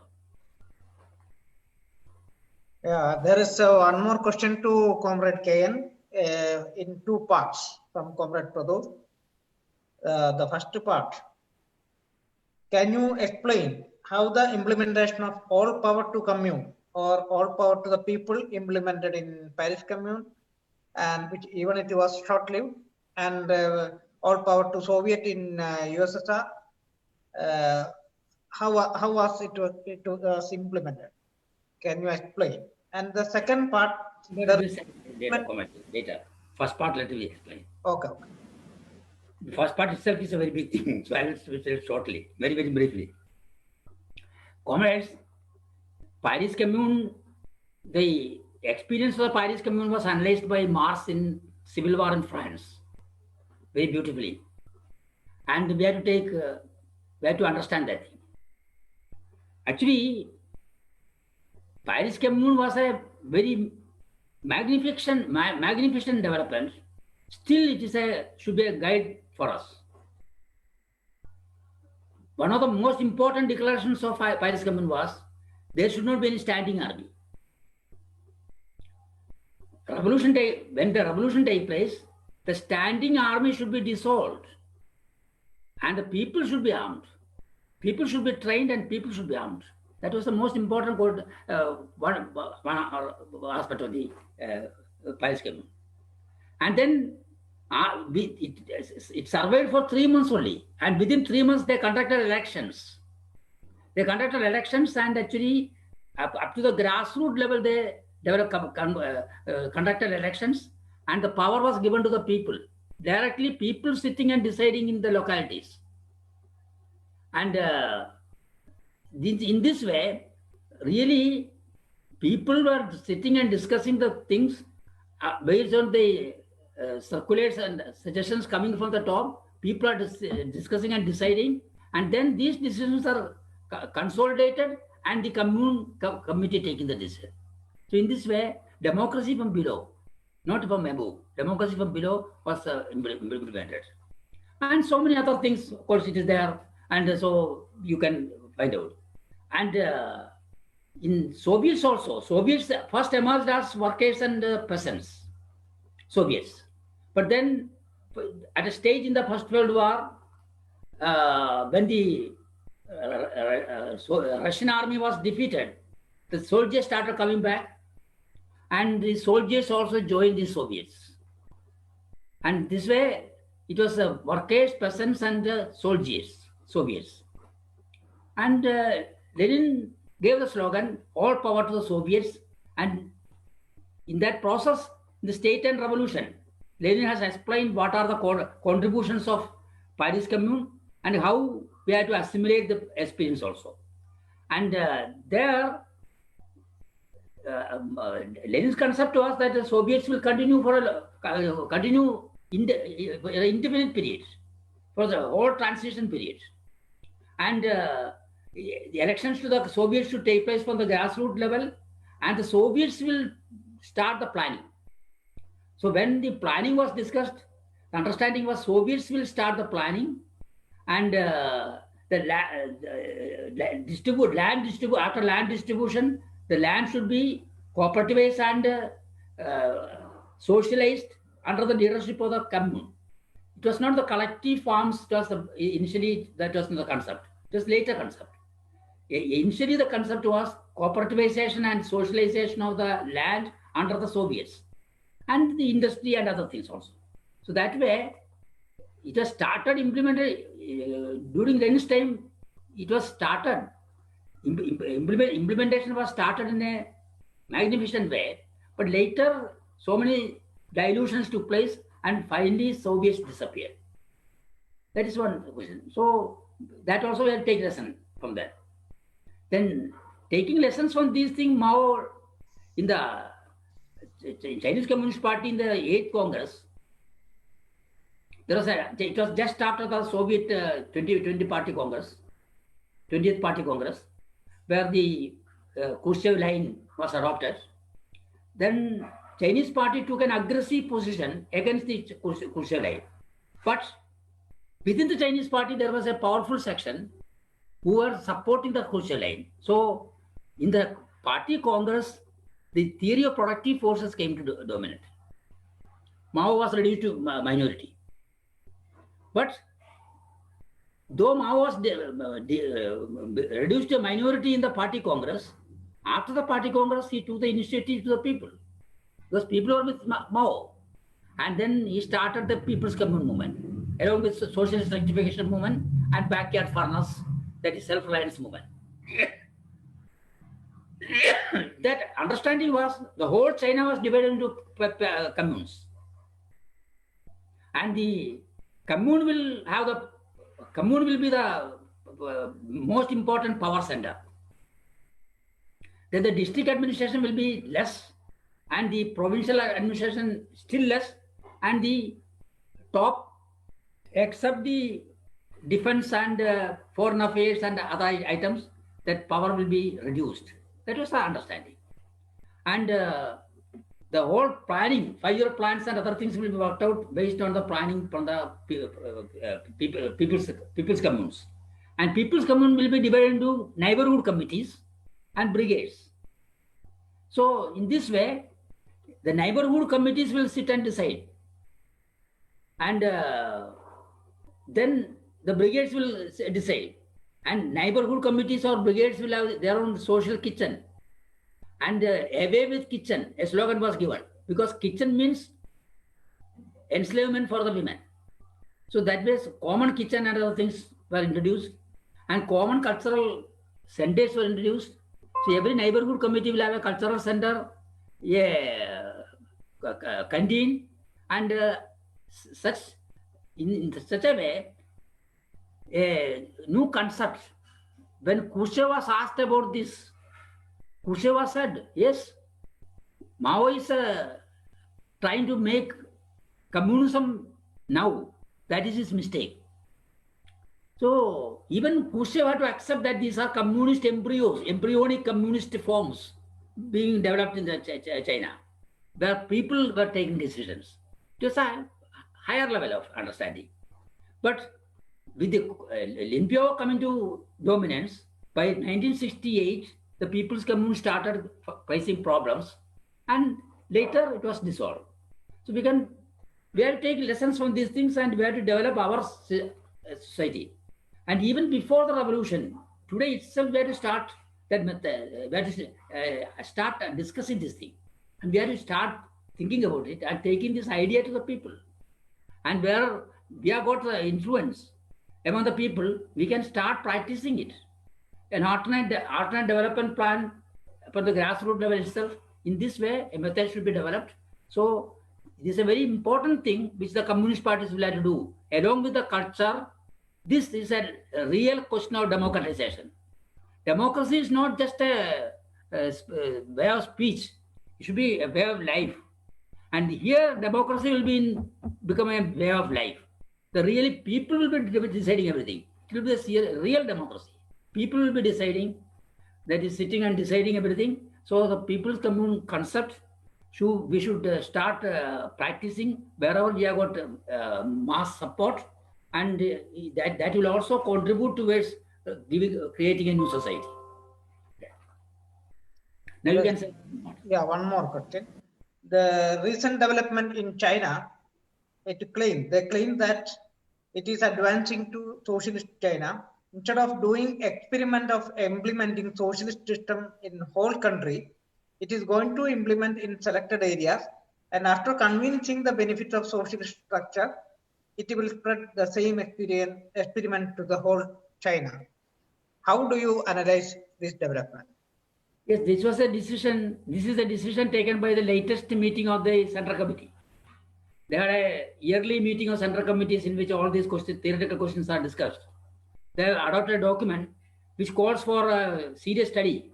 Actually, after serious study, we will come out with a detailed assessment of that thing. We have to come out with a detailed assessment of that document produced by so-called CPC. Because they're claiming that they're going to practice socialism. Socialism with Chinese characteristics is being transformed into socialism in fact. So something like that. So we have to analyze that thing. But the question is, it is easy to say that thing. But now, what is the state character?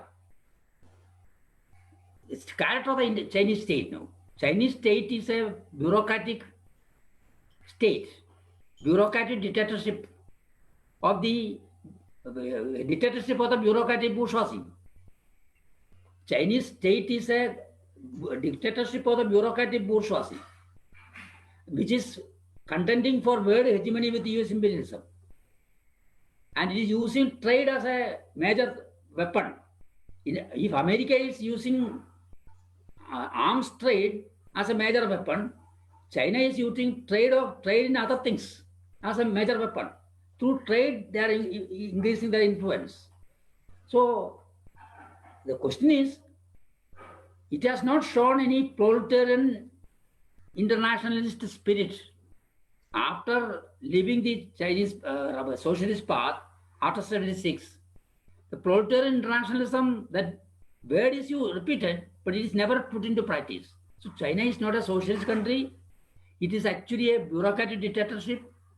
And so even if they talk about socialism or anything, they will not be able to implement it that way. We have to understand that thing, and we will try to come out with a detailed discussion, detailed reply to that document prepared by CPC. Okay. Yeah, okay, comrade. There is one more concluding question for KNR that I will come back after going through Comrade Jemes and Shankar. Next, two questions for Comrade PJ Jemes from CBR, Comrade CBR. You said in your speech, Modi is playing a sort of identity politics, but he recently declared Ram is God of all, not just of twice born. Please comment. And another question, what are the basic character of semicolon according to Lenin? These two questions are to Comrade PJ.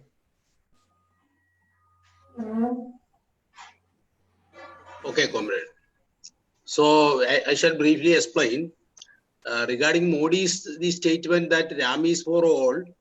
Is they are now trying the RSS, because Modi was an RSS man for a long time, continuously, and that is why he was placed as the chief minister of Gujarat, replacing the then prevailing the BJP man there. So now, after becoming the prime minister, now Modi is implementing the RSS agenda. He is the chosen man of the RSS. Now, and we know that he he laid the foundation for the Ram temple. All these things we know. And so what the RSS is doing, that in spite of basing themselves as their Manusmriti, the Brahmanical, this thing, as the Hindu Rashtra that they are proposing, even they proposed the Manusmriti as the Indian Constitution also, we know all these things. So that is their agenda. So they want to have a regime, a system in which the Brahminical, the elite in the sense that the 3.5% of the Brahmins, 5.5% of the Kshatriyas, and 6% of the Vaishyas. This is according to Manusmriti, total 15%. And in Hindu, they include the Sudras also. And the Panchamas, that means the other sections are outside the Hindu community. This is still their perspective. Now, this idea is this. Now, in a country, they have to lead this country only by, they can lead the country only by what is called a process of Sanskritization. They are bringing all into the Hindutva fold. And for this, they are deconstructing, to say a postmodern word, they are deconstructing the existing caste politics in India. For example, so many caste-based parties are there, the Yadavas and even the Mayavadi. So many caste-based parties are there. So BJP, RSS-led BJP is making inroads into these parties and actually through their Sanskritization, we can call Sanskritization, the Hindutva, bringing everybody into the Hindutva fold. So it is a way of, at the level of practical politics, they are bringing, as what we are seeing in US now, the same thing what we are seeing US now. Because if we are, as earlier, if the information or if the pre-poll, all these things were there, then Trump would have been routed. But what we see is that this working class is divided, but the other, these identity politics based, even the working class and even the oppressed are now grouped in different categories, different identities.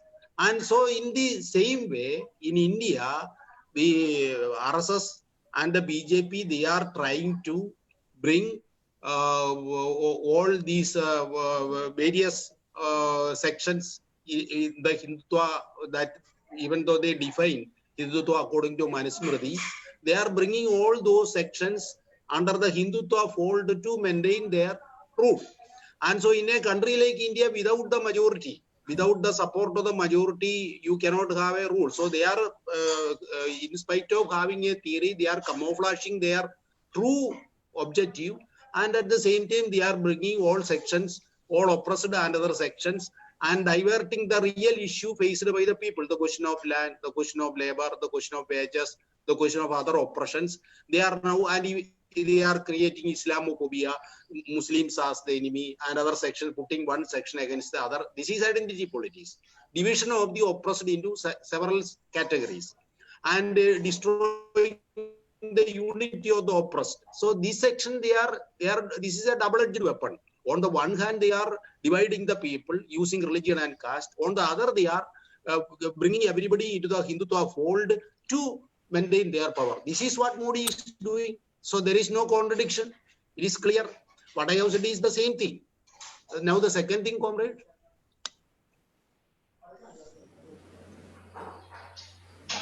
About this semi-colony, according to him. Okay.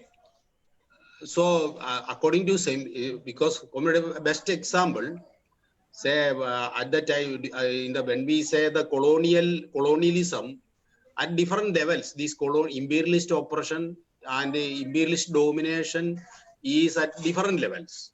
Say as at the time of even in Lenin's work and other writers also, the Marxist understanding is that countries like India, which are full colonies, for example, Britain was dominating India, and the Britain was fully, it's a centralized government, everything we know. India is a typical neo-colony. India was a typical colony.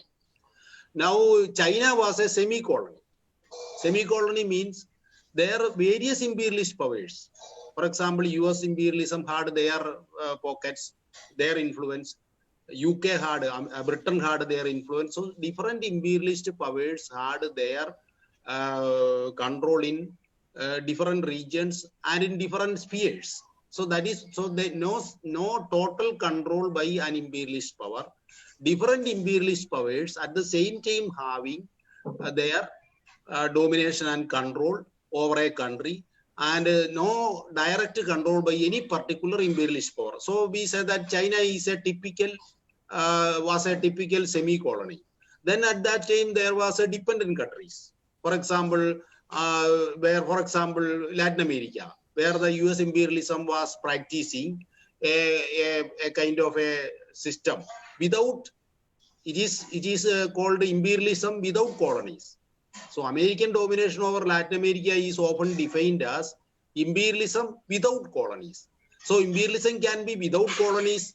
That means it is Latin America was the backyard of US imperialism, and the entire Pacific also was extending up to Philippines, was actually controlled by US imperialism without having actual colonial control. And that is why after the Second World War, it is easy for US imperialism to put forward a new, what is called a decolonization, a new project of a formal withdrawal from colonies, because there is no harm for the US imperialism. They were already practicing this. But the UK, British imperialism and other imperialists were having so they weakened because they have to withdraw because of this political program on the part of US imperialism. So semi-colony at that time, China was a typical semi-colony. India was a colony. So according to Lenin, one more point, there are different levels. For example, for example, a semi-colony, according to Lenin's analysis, will not be remaining like that. It has to move to a colony. And even Lenin had also explained the different relations. For example, Portugal. In the book of Lenin, at that time, Lenin explained that earlier Portugal was the colonial power. But what happened? After the ascendance of Britain and France to the colonial scene, after they became the leading colonial powers, Portugal was relegated to the background. So it was Portugal, which was formerly was a colonial power, was a Britain was protecting.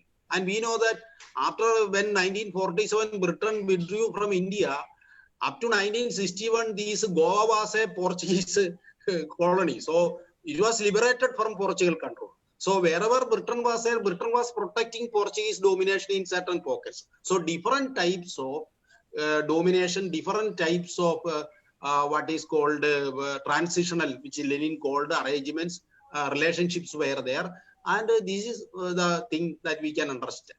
Okay. Okay. Thank you, comrade. And now one more clarification that can be addressed by Comrade Shankar Das. What is the stand of CPIML star on violence and revolution?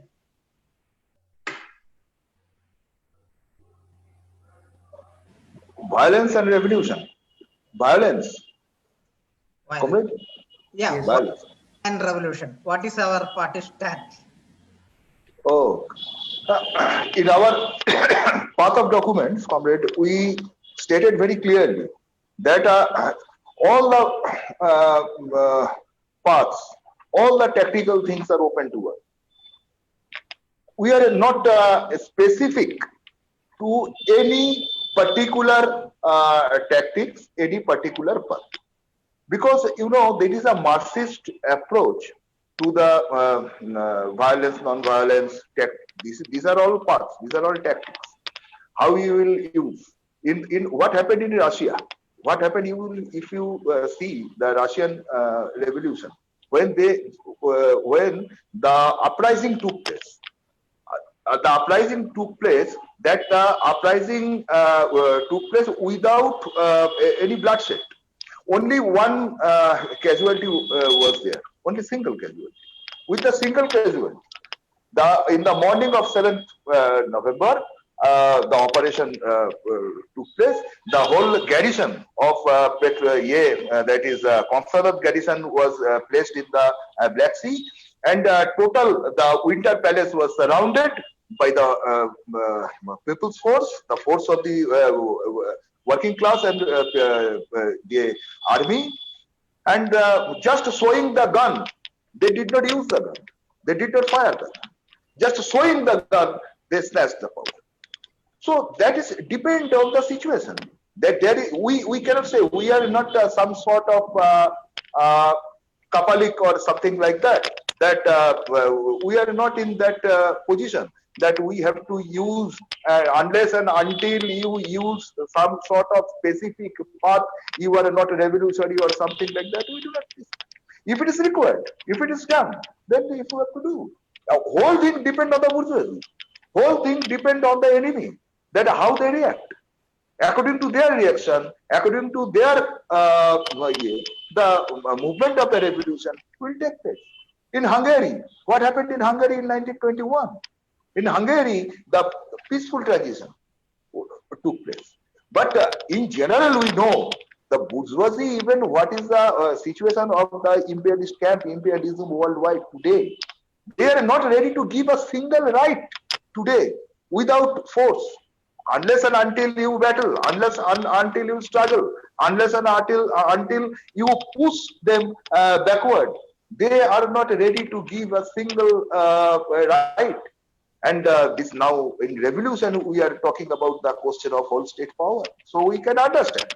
We can understand. But we that is our position, that whole thing depend on the bourgeoisie, whole thing depend on the enemy, that how they will react.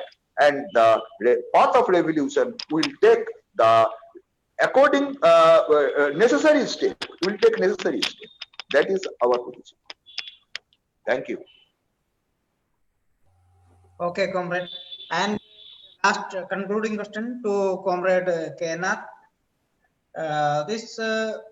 The October Revolution, the aftermath of October Revolution was one of the important developments of the Third International, or which gave a mighty, a powerful international platform or leadership given to the working class.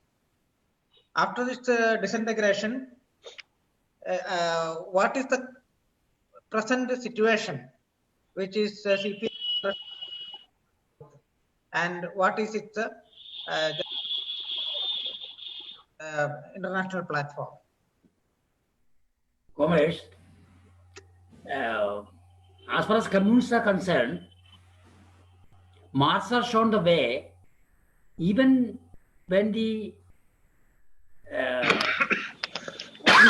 was very small or very limited in the Western Europe region. At that time also, a communist league was formed in the beginning, and the communist manifesto was drafted, and later the communist league was transformed into a First International. So, and Marx and Engels not only gave the slogan "Workers of the World Unite," they put into practice. That is a revolutionary path. That is, Marx and Engels gave the call "Workers of the World Unite," and yet they put it into practice by building the First International. And then, after the Paris Commune experience, it was reorganized as Second International. And when Second International collapsed, immediately after the Russian Revolution, Lenin gave priority to the building of the Third International, Communist International. So this is a real great heritage we have got. But unfortunately, in the 60s, erroneous ideas started coming to the movement, especially after the left extremist forces, extremist influence of Olympiaoism started influencing the Marxist groups. There was an understanding, of course it was put forward, they are using one article prepared by Chauhan-Lai in 1964 as their basic document, and they say that Chauhan-Lai has explained on behalf of the Central Committee of Chinese Communist Party, no international is required. According to that article, you can get that article easily, and we have republished it also in our Marxist as well as in the Star. And according to the article, Chauhan-Lai says all revolutions took place when there was no Communist International, no international. Russian Revolution took place after the dissolution of Second International. Then afterwards also, for 1943, the Communist International was dissolved. All the other revolutions took place after that. So, according to that article written by Chauhan, international is an obstacle to revolution. So, with this argument, many organizations, so-called ML organizations, are against any international. So they say proto-internationalism and workers of the world unite, workers and oppressed peoples unite, all these slogans they unite, they arise, but they don't put into practice. It is opportunism. So we are opposed to that. Right from the beginning, we raised the slogan that we should go for a platform of the international forces to start with, because by the 1970 second half, the Marxist forces have become so weak all over the world. So it will be very erroneous to go for a international organization. You cannot go for it. International organization can be formed when some of the parties become capable enough to lead revolution in their country. And definitely such a situation will emerge. So till that time, we will have to unite the different Marxist forces, Marxist parties and organizations into a platform. That is ICOR. ICOR is a platform of the revolutionary parties and organizations with a common understanding, and it is taking up common campaigns and other things. And now it is becoming more active in the new situation. But it is still a platform. It will continue to be a platform unless till a qualitative change and a quantitative change also take place in the international communist movement. This is our understanding. But international is a must.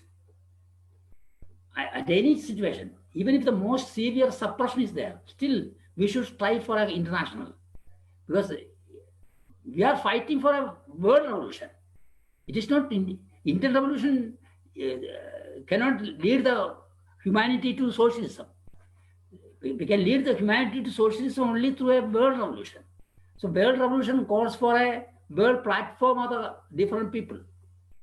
Of course, the constitution of that platform, whether we should adopt that Communist International, we don't say that we should repeat that Communist International Constitution, that there will be world party and all the parties will be part of that world party. We don't accept that thing. There should be a better understanding should be there. Every party, all the parties will be united in a platform now, and it will develop as the revolutionary struggles develop and a qualitative and quantitative change takes place. We can go further up, and even ICOR is also, every world conference, ICOR is also moving forward, taking more and more decisions. So in this way we have to see, and it's very necessary for leading the revolutionary movement forward. And any position which is against the international understanding is not Marxist. And as far as the Social Democrats and others are concerned, they have got many united meetings and other things, but they are not having any concept about this thing, and they are not going for a platform also. So actually ICOR is the most active platform at the international level now, and with unity with the ILPS now, to form an anti-imperialist, anti-fascist united front at the international level, we have moved one step forward now. And we shall try to bring all the different forces in the world, small or big, who are working for revolution in this platform. This is understanding. And any erroneous stand which is opposing this should be uncompromisingly opposed. That's our stand. Okay. Thank you, comrade, for speeches, and that give the political insight on the topic. And hope our webinar is a useful session. And thank you for speeches, comrade KNR, comrade PJ James, Comrade Shankar, and all comrades and friends who watched our webinar. Thank you. Thank you very much. Revolutionary greetings to all comrades.